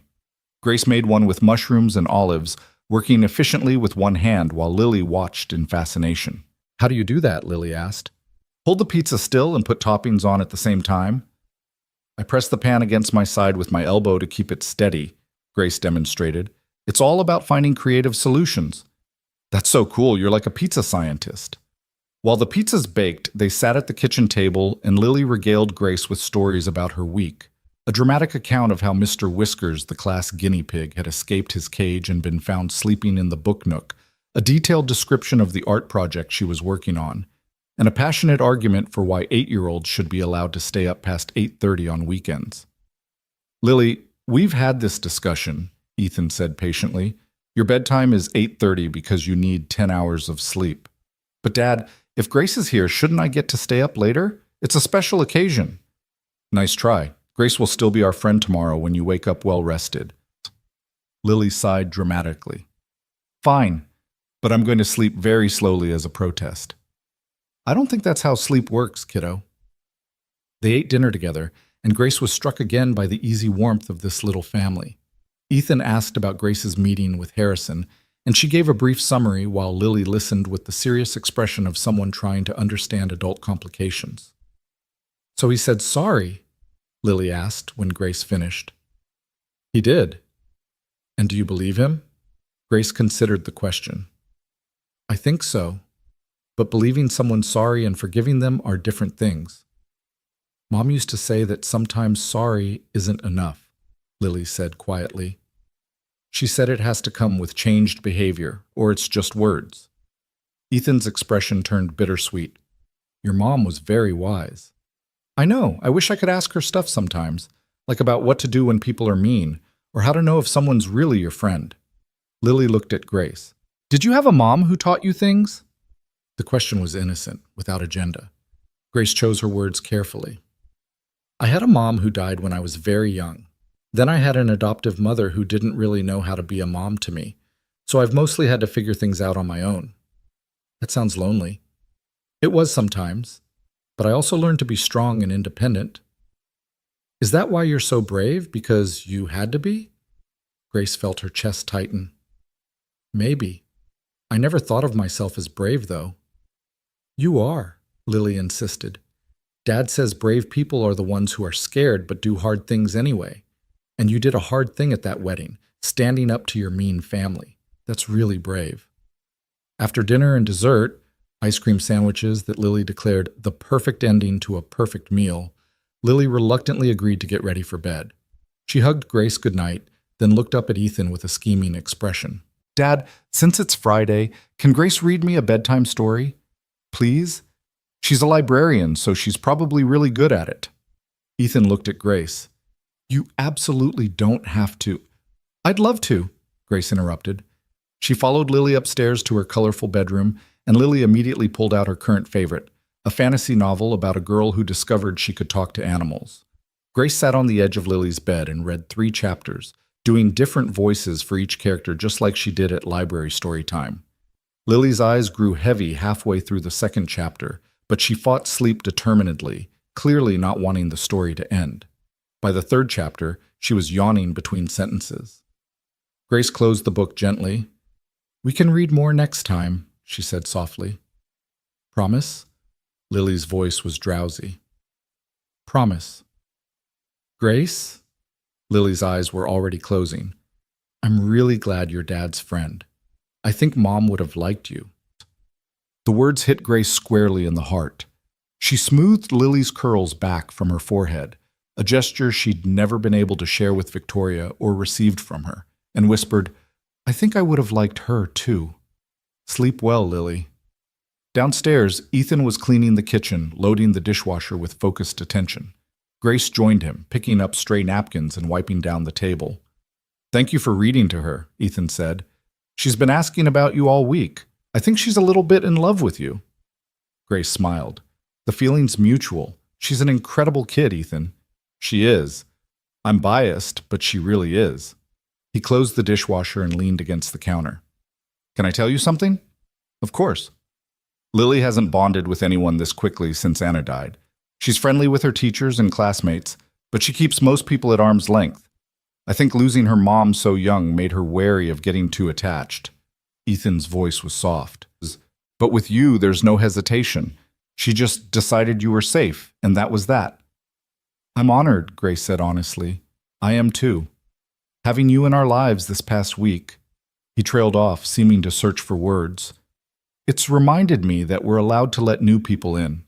That opening our circle doesn't mean replacing Anna or forgetting her. It just means continuing to live and build connections."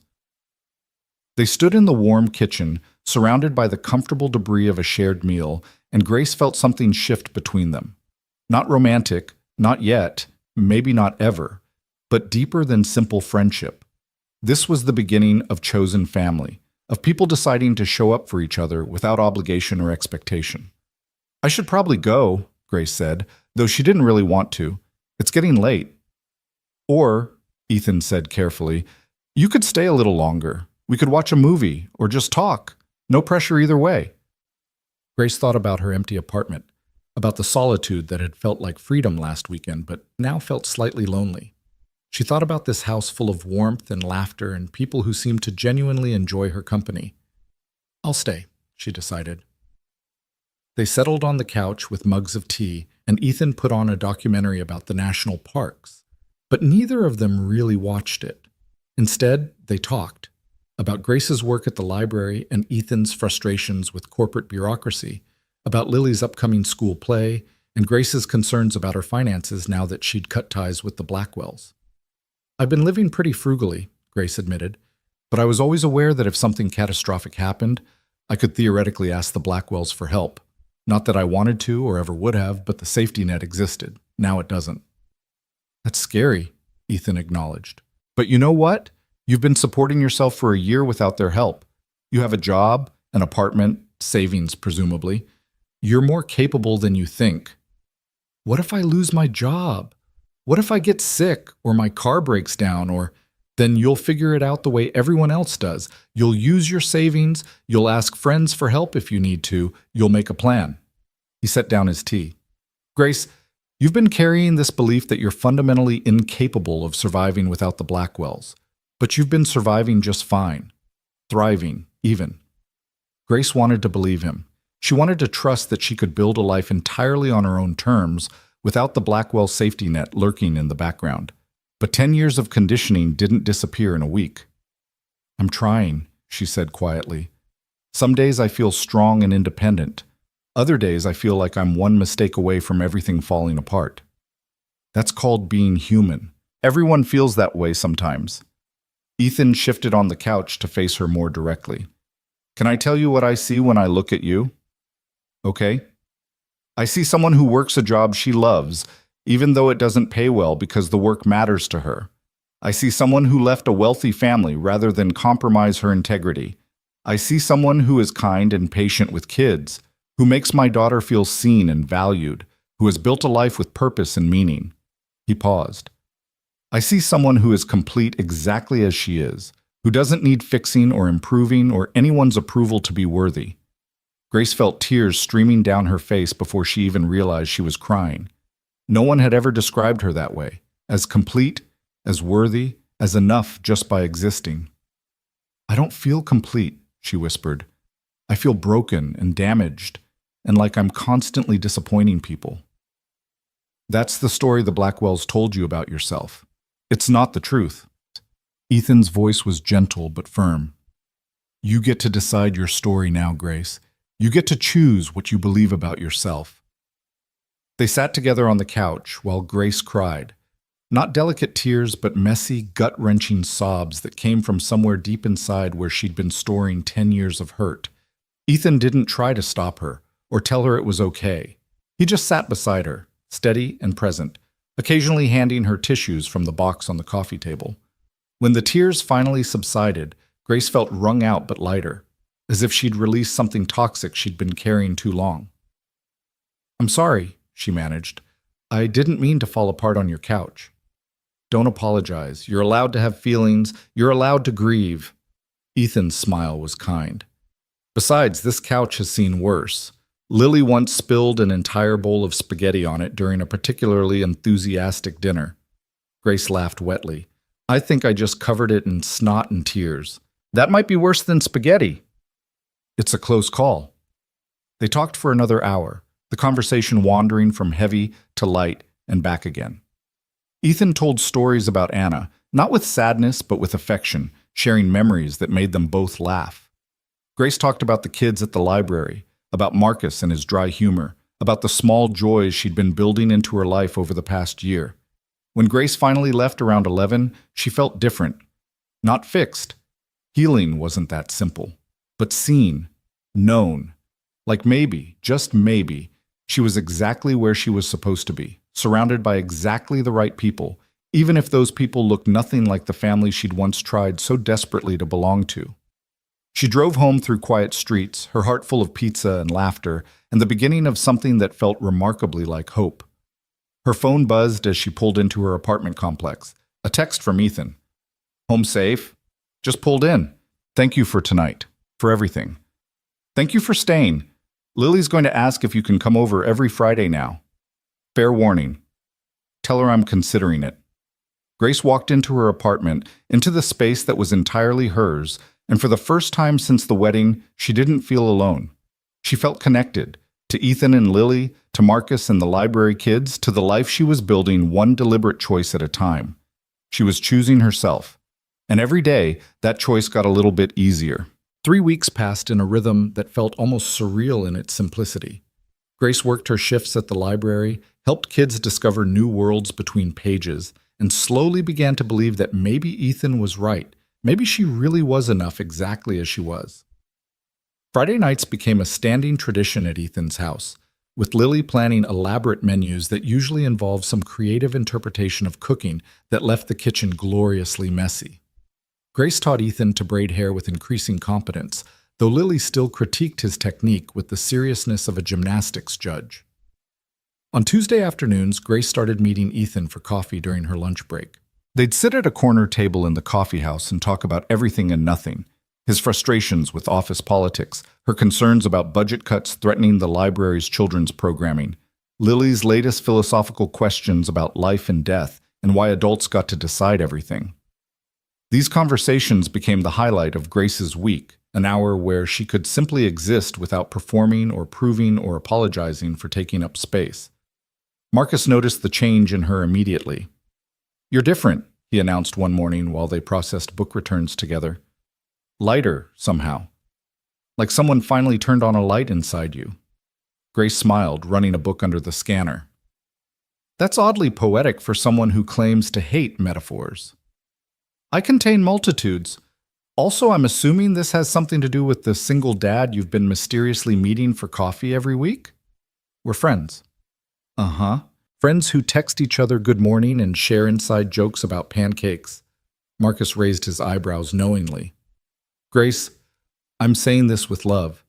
It's okay to let yourself be happy. You don't have to keep waiting for permission."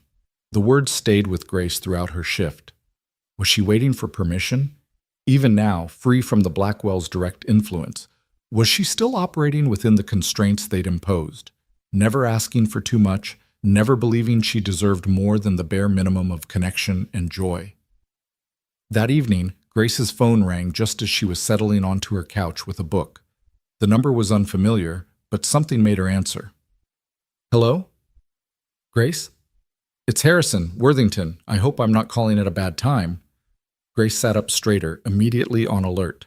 She and Harrison had exchanged a few texts since their coffee meeting, brief check-ins where he'd ask how she was doing and she'd respond with carefully neutral updates. But he'd never called before. Is everything okay? Yes and no. Harrison sounded tired. I wanted to give you a heads up about something. Victoria's planning to make a public statement about your estrangement from the family. Grace's stomach dropped. What kind of statement? The kind designed to control the narrative before you can tell your side. She's been consulting with a PR firm all week, crafting a story about how the family tried everything to help you adjust after the adoption, but you were ultimately ungrateful and troubled. How they gave you every opportunity, but you rejected their love and support. He paused. She's going to paint herself as the victim of an ungrateful adoptee who turned on the family that saved her. The room spun slightly. Grace gripped the phone tighter. She's going to lie about me publicly? She's going to control the narrative the way she always does. And unfortunately, she has the platform and connections to make people believe her version. Harrison's voice was grim. I tried to talk her out of it. So did Richard, actually. But she's convinced this is necessary to protect the family's reputation, especially after some people at the wedding started asking questions about why you were seated where you were. What do you mean people asked questions? Ethan wasn't quiet about his opinions. Several of my colleagues witnessed him sitting with you at that isolated table, and then they saw you leave early looking upset. A few of them contacted me afterward asking what happened, whether there had been some kind of family drama. Harrison sighed. In Victoria's mind, that makes you a threat. She needs to get ahead of the story before it damages the Blackwell image. Grace felt heat rising in her chest. Not anxiety this time, but anger. So, she's going to preemptively destroy my reputation to protect hers? That's the plan. I'm sorry, Grace. I know this isn't fair. When is she making this statement? Tomorrow afternoon. She's arranged interviews with 2 society columnists, and she's planning to address it at the Blackwell Foundation's charity luncheon. He hesitated. I'm telling you this because you deserve to know what's coming, and because you deserve the chance to respond if you want to. How would I respond? I don't have Victoria's connections or money or platform. Who's going to listen to me? More people than you think. The truth has power, Grace, and there are people who've watched the Blackwells operate for years who would be very interested in hearing another perspective. Harrison's voice turned careful. I can't publicly contradict my mother-in-law without destroying my marriage. But I can give you contact information for journalists who would absolutely take your call. People who specialize in exposing the gap between wealthy families' public images and private realities. Grace's mind was racing. Fight back? Tell her story publicly? The idea was terrifying. She'd spent her entire life trying to stay invisible, to avoid drawing attention to herself. Going public would mean exposing everything, the neglect, the isolation, the way the Blackwells had used her as a PR prop while treating her as an embarrassment in private. But the alternative was letting Victoria's lies stand unchallenged, letting the false narrative spread until Grace became known as the ungrateful adoptee who'd turned on her generous benefactors. Her future employers would Google her name and find Victoria's statements. Her friends would read the articles and wonder. Even people at the library might start questioning whether Grace was really as kind and stable as she seemed. Send me the contact information, Grace heard herself say. I need to think about this. I'll text it to you now. And Grace, whatever you decide, I support you. Natalie might not understand, but I do. He paused. Victoria's been getting away with this kind of manipulation for decades because no one's ever called her out publicly. Maybe it's time someone did. After Harrison hung up, Grace sat frozen on her couch, her book forgotten beside her. Her phone buzzed with Harrison's text containing 3 names and email addresses, journalists who apparently had history with the Blackwell family, who'd written previous pieces questioning the foundation's actual impact versus its publicity. She should call someone, ask for advice. But who? Marcus would tell her to fight back, but he didn't understand the full scope of Victoria's power and connections. Her other co-workers were friendly, but not close enough for this kind of crisis. And she'd already burdened Ethan with so much. Her phone was ringing before she consciously decided to call him. Grace? Hey, I was just thinking about you. Lily wants to know if you like butterflies because her class is doing a unit on insects, and apparently your opinion matters for some third-grade reason I don't fully understand. The normalcy of his greeting, the lightness in his voice, made something in Grace crack. Ethan, I need help. His tone changed immediately. What happened? Are you okay? Victoria's making a public statement tomorrow. About me. She's going to tell everyone I was ungrateful and troubled and that the family tried everything but I rejected their love. The words came out in a rush. Harrison just called to warn me. He gave me names of journalists who might tell my side, but I don't know what to do. I don't know if I can do this. Where are you right now? Home? My apartment. Stay there. I'm coming over. Ethan, you don't have to I'm already grabbing my keys. I'll be there in 15 minutes. He paused.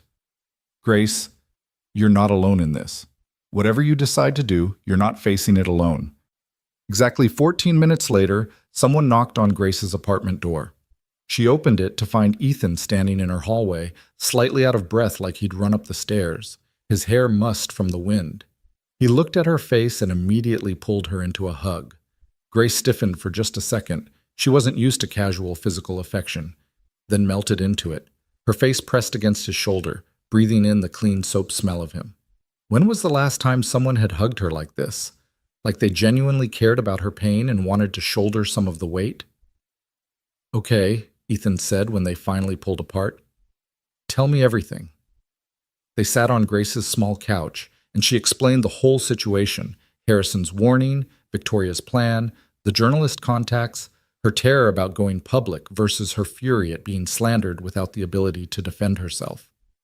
Ethan listened without interrupting, his expression growing darker as she spoke. That's incredibly manipulative, he said when she finished. Victoria knows that most people will believe the wealthy philanthropist over the disabled adoptee she rescued. She's weaponizing sympathy and public perception. Which is why I don't know if I should fight back. Maybe I should just let her say whatever she wants and move on with my life. I have my job, my apartment, my friends. Do I really need to engage in a public battle with her? Do you want her lies to stand unchallenged? Grace thought about it honestly. No, but I also don't want to spend months or years locked in a media battle with the Blackwell family. I don't want my entire life to become about this conflict. That's fair. But consider this. If you don't tell your story now, Victoria's version becomes the truth. Every time someone Googles your name, they'll find articles about how you were troubled and ungrateful. Future employers, potential friends, anyone you meet, they'll all see that narrative first. Ethan's voice was gentle but firm. But if you speak up now, you get to define yourself. You get to tell the truth about what really happened. And then you can move on, knowing you didn't let her rewrite history. What if no one believes me? Then they don't. But at least your truth will be on record, available for people who want to see it. He pulled out his phone. Can I see those journalist names Harrison sent? Grace showed him the text, and Ethan's eyebrows rose. These are serious journalists. Maria Chen broke that story about the Anderson Foundation embezzling donations last year. David Kim exposed that private school's discrimination scandal. These aren't society columnists writing puff pieces. These are investigative reporters who specialize in holding wealthy families accountable. That makes it more terrifying. Or more legitimate. Grace, these people would fact-check everything you say. They'd investigate the Blackwell Foundation's actual operations. They'd interview other people who've worked with or been helped by Victoria's organization. This wouldn't just be your word against hers. It would be journalism. Grace felt her heart pounding. I don't know if I'm brave enough for this. You confronted Victoria at Natalie's wedding in front of hundreds of people. You cut off your entire adoptive family. You've been rebuilding your life from scratch for a year. Ethan met her eyes. Grace, you're one of the bravest people I've ever met. You just don't see it yet. They talked for another hour, going through potential scenarios and outcomes. Ethan didn't push her toward any particular decision, but he helped her think through the implications of each choice. By the time he left, after making her promise to call if she needed anything, at any hour, Grace felt more clear-headed, if not exactly calm.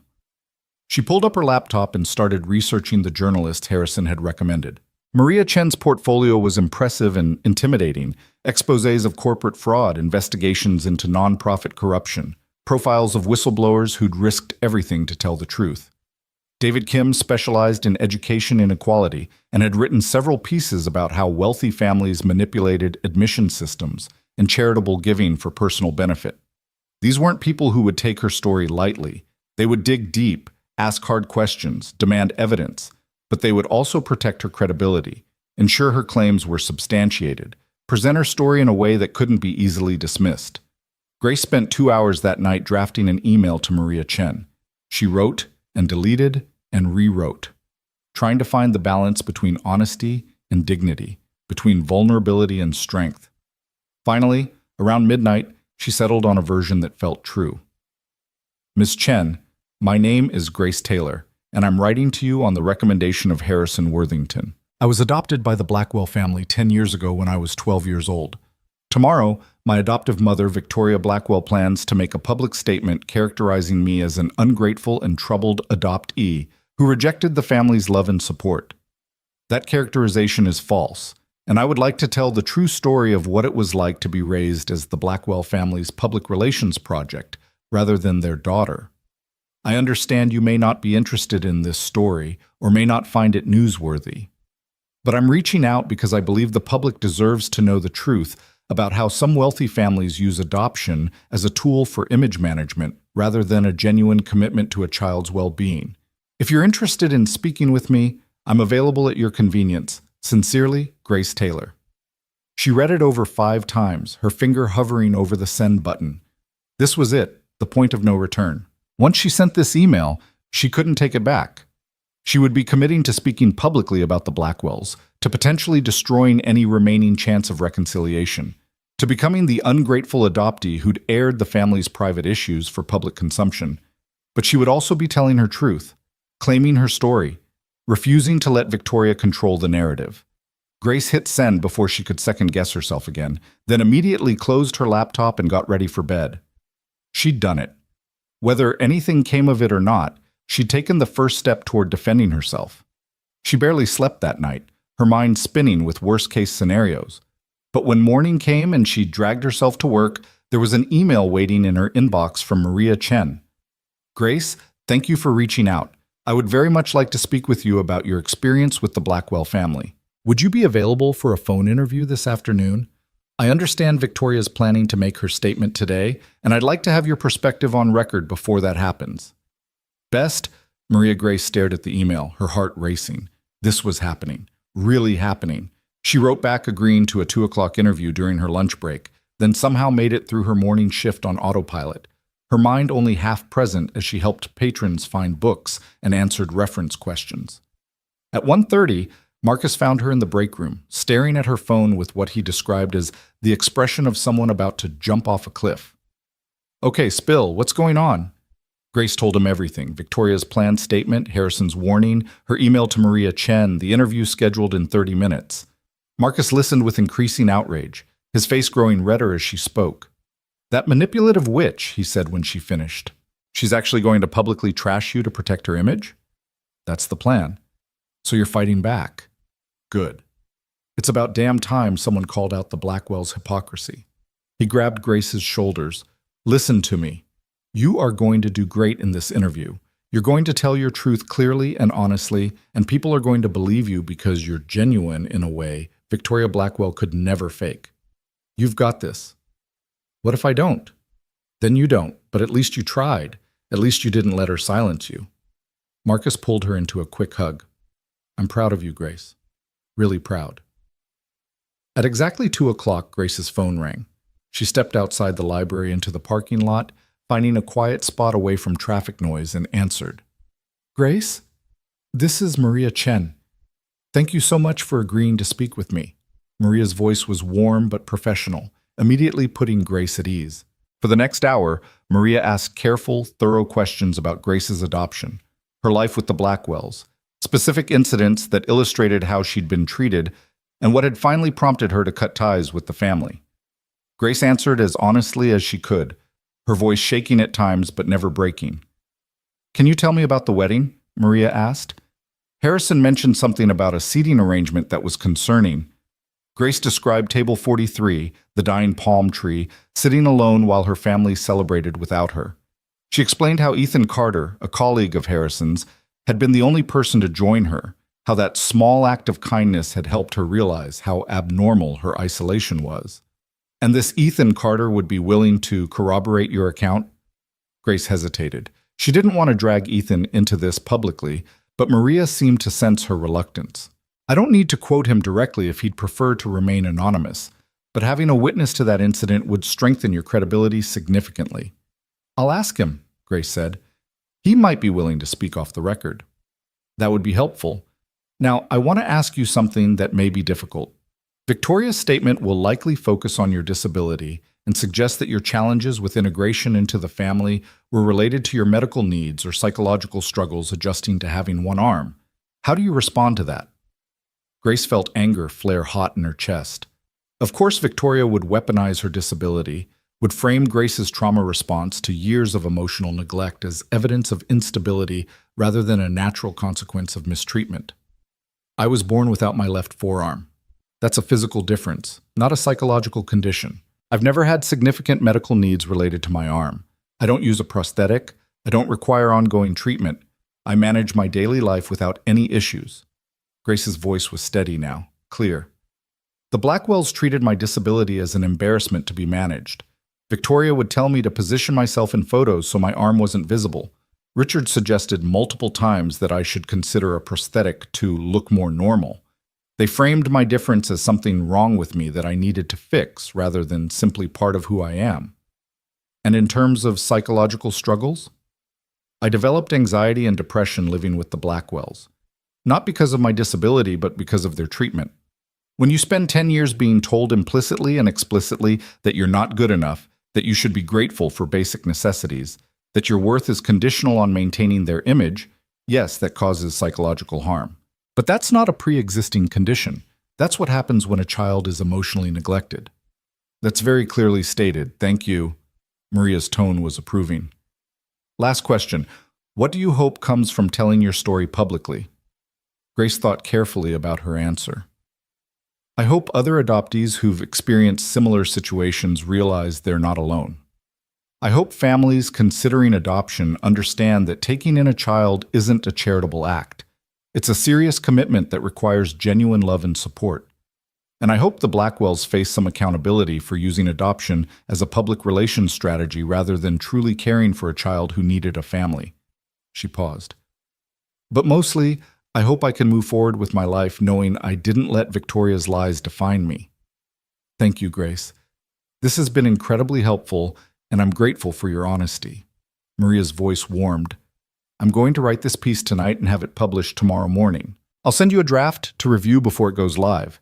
You'll have the chance to approve any direct quotes and flag anything you're uncomfortable with. Sound good? Yes, thank you. After they hung up, Grace sat in her car for 10 minutes, adrenaline slowly draining from her system. She'd done it. She'd told her story to a journalist who would present it to the world. There was no taking it back now. Her phone buzzed with a text from Ethan. How did it go? Grace called him instead of texting back. I think I just potentially ruined the Blackwell family's reputation. Good. They've earned it. She could hear the smile in his voice. Seriously, though, how do you feel? Terrified, relieved, like I might throw up, all of the above. That sounds about right. Are you working the rest of the day? Until 5. Come over after your shift. We're having a celebration dinner because you just did something incredibly brave and you deserve pancakes for dinner like the champion you are. Grace laughed despite her anxiety. Pancakes for dinner? Lily's rules, not mine. She says breakfast food is appropriate for any important occasion, and this qualifies. That evening, Grace sat at Ethan's kitchen table eating pancakes with fresh strawberries while Lily peppered her with questions about what it felt like to talk to a real journalist. Ethan had apparently explained in age-appropriate terms that Grace was doing something brave to stand up to people who hadn't treated her well, and Lily had decided this made Grace basically a superhero. Did you feel scared? Lily asked, drowning her pancakes in syrup. Very scared. But you did it anyway. I did it anyway. That's what brave means. Lily nodded sagely. Mom always said being brave doesn't mean you're not scared. It means you're scared and you do the thing anyway because it's right. Grace met Ethan's eyes across the table and saw her own emotions reflected there. Gratitude for Anna's wisdom that lived on through her daughter, appreciation for the way Lily could distill complex adult situations into simple truths, and something deeper that Grace wasn't quite ready to name yet. After dinner, while Lily was upstairs getting ready for bed, Ethan poured them both wine and they sat on the back porch watching fireflies dance in the yard. Maria asked if you'd be willing to speak with her, Grace said quietly, to corroborate what happened at the wedding. I told her I'd ask, but I completely understand if you don't want to get involved. I'll talk to her. Ethan's response was immediate. What I witnessed that night was wrong, and I'm willing to say so publicly. Harrison's my friend, but that doesn't mean I'll stay silent about how his wedding treated you. It might damage your professional relationship with him. Harrison already knows how I feel. We had a long conversation about it after the wedding. That's why he's been supporting you through all this. Ethan turned to look at her. Grace, I need you to understand something. I'm not doing this because I pity you or because I think you need rescuing. I'm doing this because what happened to you was wrong, and I have a responsibility as a witness to speak up. That's it. That's not it, though. Grace's voice was barely above a whisper. You've done so much more than just witness. You've invited me into your home, into your life, into Lily's life. You've shown me what real friendship looks like, what chosen family means. Why? Ethan was quiet for a long moment, staring out at the fireflies. When Anna was dying, we had a lot of conversations about what came after. She made me promise that I wouldn't shut down, wouldn't close off from the world just because losing her hurt so much. She said life was meant to be lived in connection with other people, and that Lily and I deserved to keep building our family even after she was gone. He turned to Grace, and in the porch light, his eyes were bright with emotion. The truth is, I started sitting with you at that wedding because of Anna's voice in my head telling me never to let someone eat alone. But I kept sitting with you, kept inviting you over, kept making space for you in our lives because you make our lives better. You make me laugh. You challenge me to think differently. You're patient and kind with Lily in a way that honors Anna's memory while also being completely your own. Grace felt tears streaming down her face. I don't know what I did to deserve you and Lily. You don't have to deserve love, Grace. That's the whole point. You don't have to earn it or prove you're worthy of it. It's just freely given because you exist and you're you, and that's enough. Ethan reached over and squeezed her hand. I know you're not ready to hear this yet, but I'm going to keep showing you until you believe it. You are enough, exactly as you are. With all your fear and strength and vulnerability and courage, all of it. Enough. They sat together in comfortable silence, hands loosely linked, watching darkness settle over the yard. Grace felt something shifting inside her, some fundamental belief about her own worthlessness beginning to crack and let light through. It would take time to fully internalize what Ethan was telling her, time to unlearn 10 years of conditioning that had taught her she was only valuable in proportion to her usefulness and gratitude. But sitting here on this porch, with fireflies dancing and Ethan's steady presence beside her and Lily's laughter drifting down from her bedroom window, Grace could almost believe it might be possible, that she might actually be enough.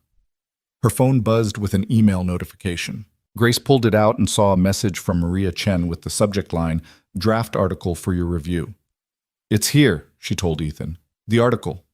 Do you want to read it now or wait?" Grace thought about it. Part of her wanted to wait, to preserve this moment of peace before facing whatever Maria had written, but another part knew that putting it off would just mean hours of anxiety and speculation. "Now," she decided. "Will you read it with me?" They moved inside to the couch, and Grace opened the email on her phone. The article was long, over 2,000 words, and detailed. Maria had clearly done research beyond just Grace's interview, including quotes from people who'd worked with the Blackwell Foundation, anonymous sources who'd witnessed Victoria's treatment of Grace over the years, and yes, a statement from Ethan about what he'd observed at the wedding. The piece was titled, "The Price of Philanthropy: When Adoption Becomes Image Management." It opened with a description of Table 43, then dove into Grace's full story. But Maria hadn't just presented it as a sob story about a mistreated adoptee. She'd framed it within a larger investigation of how wealthy families use charitable giving and adoption as tools for reputation enhancement, citing several other similar cases where children had been adopted primarily for PR purposes. The article quoted Grace directly in several places, but always in context, never making her sound pitiful or bitter. Instead, she came across as thoughtful and honest, someone who'd survived difficult circumstances and was now choosing to speak up not for revenge, but for accountability. Near the end, Maria had included a devastating paragraph comparing the Blackwell Foundation's public statements about supporting vulnerable children with specific examples of how Grace had been treated.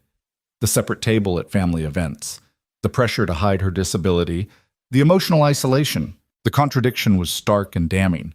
The article concluded with Grace's hope that her story might help other adoptees feel less alone and might encourage families to approach adoption with genuine commitment rather than calculating self-interest. When Grace finished reading, she looked up at Ethan with wide eyes. "She made me sound strong." "Because you are strong." "No, I mean, she didn't make me sound like a victim or someone to feel sorry for. She presented me as someone who survived and chose to speak truth. That's not how I see myself at all." "Maybe it's time you started," Ethan smiled. "Grace, this article is powerful.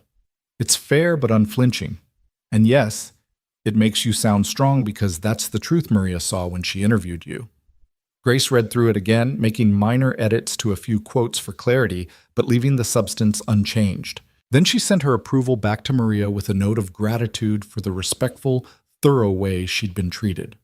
The article would publish in the morning, going live just a few hours before Victoria's planned public statement at the charity luncheon. Grace tried to imagine Victoria's face when she read it, when she realized that Grace had gotten ahead of the narrative and presented a version of events that couldn't be easily dismissed. She felt a fierce satisfaction at that image, followed immediately by guilt. Was it wrong to take pleasure in potentially damaging Victoria's reputation? Was she being vindictive rather than simply truthful? "Stop," Ethan said, apparently reading her expression. "I can see you spiraling. You're allowed to feel good about standing up for yourself. That's not vindictiveness, that's justice. What if Victoria's statement is really damaging? What if she has evidence I don't know about that makes me look bad? Then Maria will investigate it and print corrections if necessary. That's how journalism works. But Grace, Victoria's been controlling narratives through manipulation and money for decades. She's not used to someone actually challenging her with facts and documentation. I don't think she's prepared for this." Lily appeared at the top of the stairs in her pajamas. "Dad, I can't sleep. Can Grace read me another story?" Grace looked at Ethan, who nodded encouragingly. "Go ahead. I'll clean up down here." Upstairs in Lily's room, Grace read 3 chapters of a new book about a girl who discovered she had magical powers she couldn't control.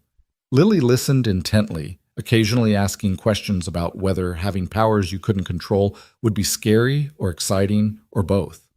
"Both," Grace said. "Important things are usually scary and exciting at the same time. Like you talking to that journalist today."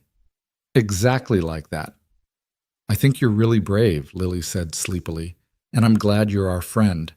I asked Dad if maybe you could be more than our friend, like maybe you could be our family, and he said that's up to you and him to figure out. But he hopes so too." Grace's breath caught. She looked down at Lily, whose eyes were already closing, apparently unaware of the bombshell she'd just dropped. Family.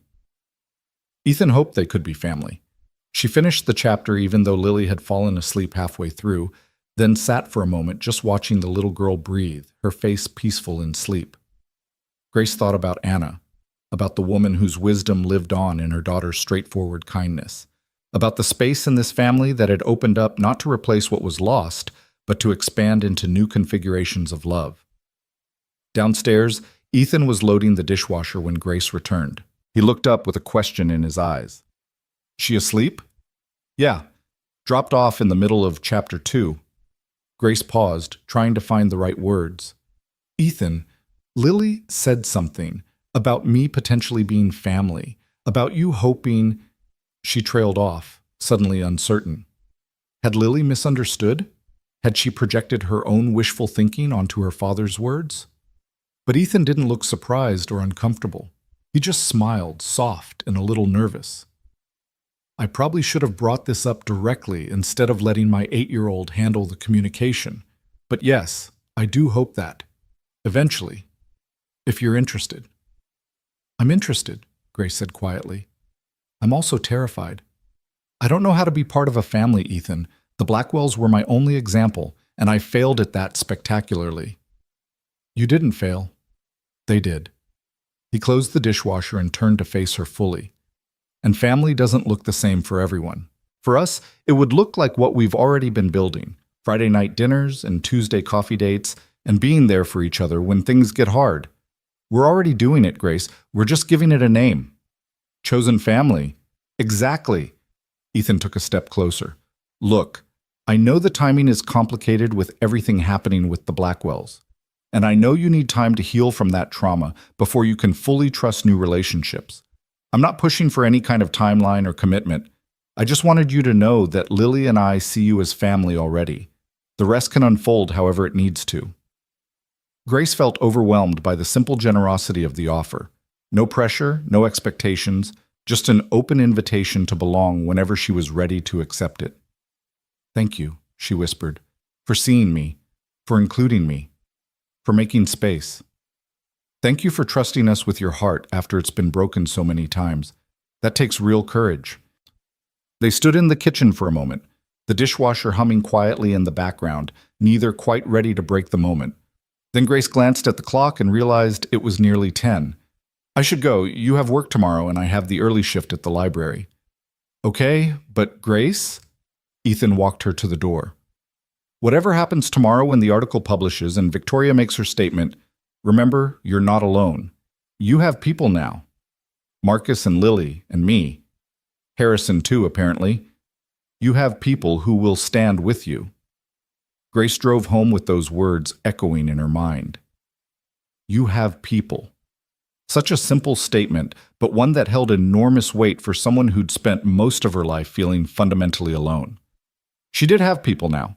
She'd built connections, formed relationships, created a chosen family that showed up not out of obligation, but out of genuine care. In her apartment that night, Grace prepared for bed with an unfamiliar feeling settling in her chest. It took her a while to identify it, to put a name to the sensation that was simultaneously grounding and uplifting. Then she realized this was what belonging felt like. Not the performative belonging she'd tried to achieve with the Blackwells, but real belonging. The kind that came from being seen fully and accepted completely.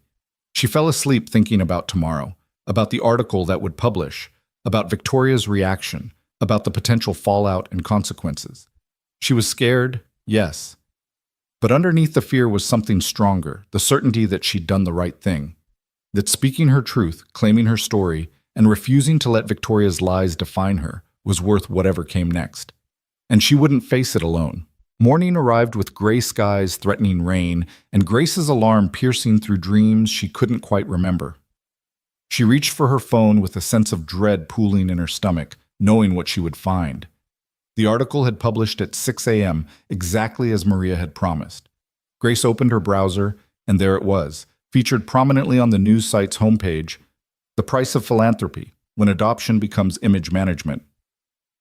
Her own face stared back at her from the accompanying photo, a picture she'd sent Maria yesterday, one of the few photos she had where she looked confident and at ease, taken by Marcus at a library event last year. The article had already accumulated over 300 comments and had been shared dozens of times on social media. Grace's hands trembled as she scrolled through some of the responses, bracing herself for cruelty or disbelief. But most of the comments were supportive, even angry on her behalf. This is heartbreaking. No child should be treated as a PR prop. I've always wondered about the Blackwell Foundation. This explains so much. Good for Grace Taylor for speaking up. We need more people willing to expose this kind of hypocrisy. There were negative comments too, of course. People defending Victoria, people suggesting Grace was exaggerating or seeking attention, people who couldn't believe a wealthy family would truly mistreat an adopted child. But they were outnumbered by messages of support, and several commenters who identified themselves as adoptees shared similar experiences with families who'd adopted them for the wrong reasons. Grace's phone buzzed with a text from Marcus. You are a legend. Have you seen the article? It's everywhere. I'm so proud of you I could cry. Actually, I am crying. Call me when you're up. Then one from Harrison. The article is excellent, fair and factual. Victoria is furious, which means you did something right. Stay strong today. And finally, Ethan. Good morning. The article is perfect. You're perfect. Lily made you a card to celebrate your bravery and insists on delivering it personally. Can we stop by the library during your lunch break? Grace felt tears welling up, but they were different from the tears she'd cried so often over the past few weeks. These weren't tears of pain or grief or fear. These were tears of relief, of gratitude, of the overwhelming recognition that she had people who cared about her enough to celebrate her courage, rather than shame her for disrupting the status quo. She got ready for work in a daze, her mind half on the article and half on what Victoria's response might be. The charity luncheon was scheduled for noon. Would Victoria go through with her planned statement now that Grace's version of events was already public? Or would she pivot, try to spin the article as lies and manipulation? By the time Grace arrived at the library, she'd received 17 text messages, 6 emails, and 2 voicemails from numbers she didn't recognize. Most were from reporters requesting interviews or follow-up comments. One was from a woman who identified herself as a former Blackwell Foundation board member and wanted to speak with Grace about other concerning incidents involving the foundation's operations. Grace saved that number for later, too overwhelmed to process what it might mean. Marcus was waiting for her at the staff entrance, practically vibrating with excitement. "Grace Taylor, you absolute icon, you magnificent truth teller, you are my hero." "Marcus, it's 7:45 in the morning. How are you this energetic?" "I've had 4 cups of coffee, and I'm running on pure adrenaline and righteous fury." He pulled her into a tight hug. "Seriously, though, that article was incredible. Maria Chen presented your story with so much dignity and power, and the way she connected it to larger patterns of wealthy families using adoption as PR, chef's kiss. Brilliant." "I'm terrified," Grace admitted. "Victoria's statement is at noon. What if she has something that makes me look like a liar?" "Then Maria will investigate and report on that too. But Grace, you told the truth. You have Ethan as a witness. You have documentation of your living situation for the past year. You have a decade of being excluded from family events. Victoria can spin all she wants, but facts are facts." They clocked in and began their opening routine, but Grace couldn't focus.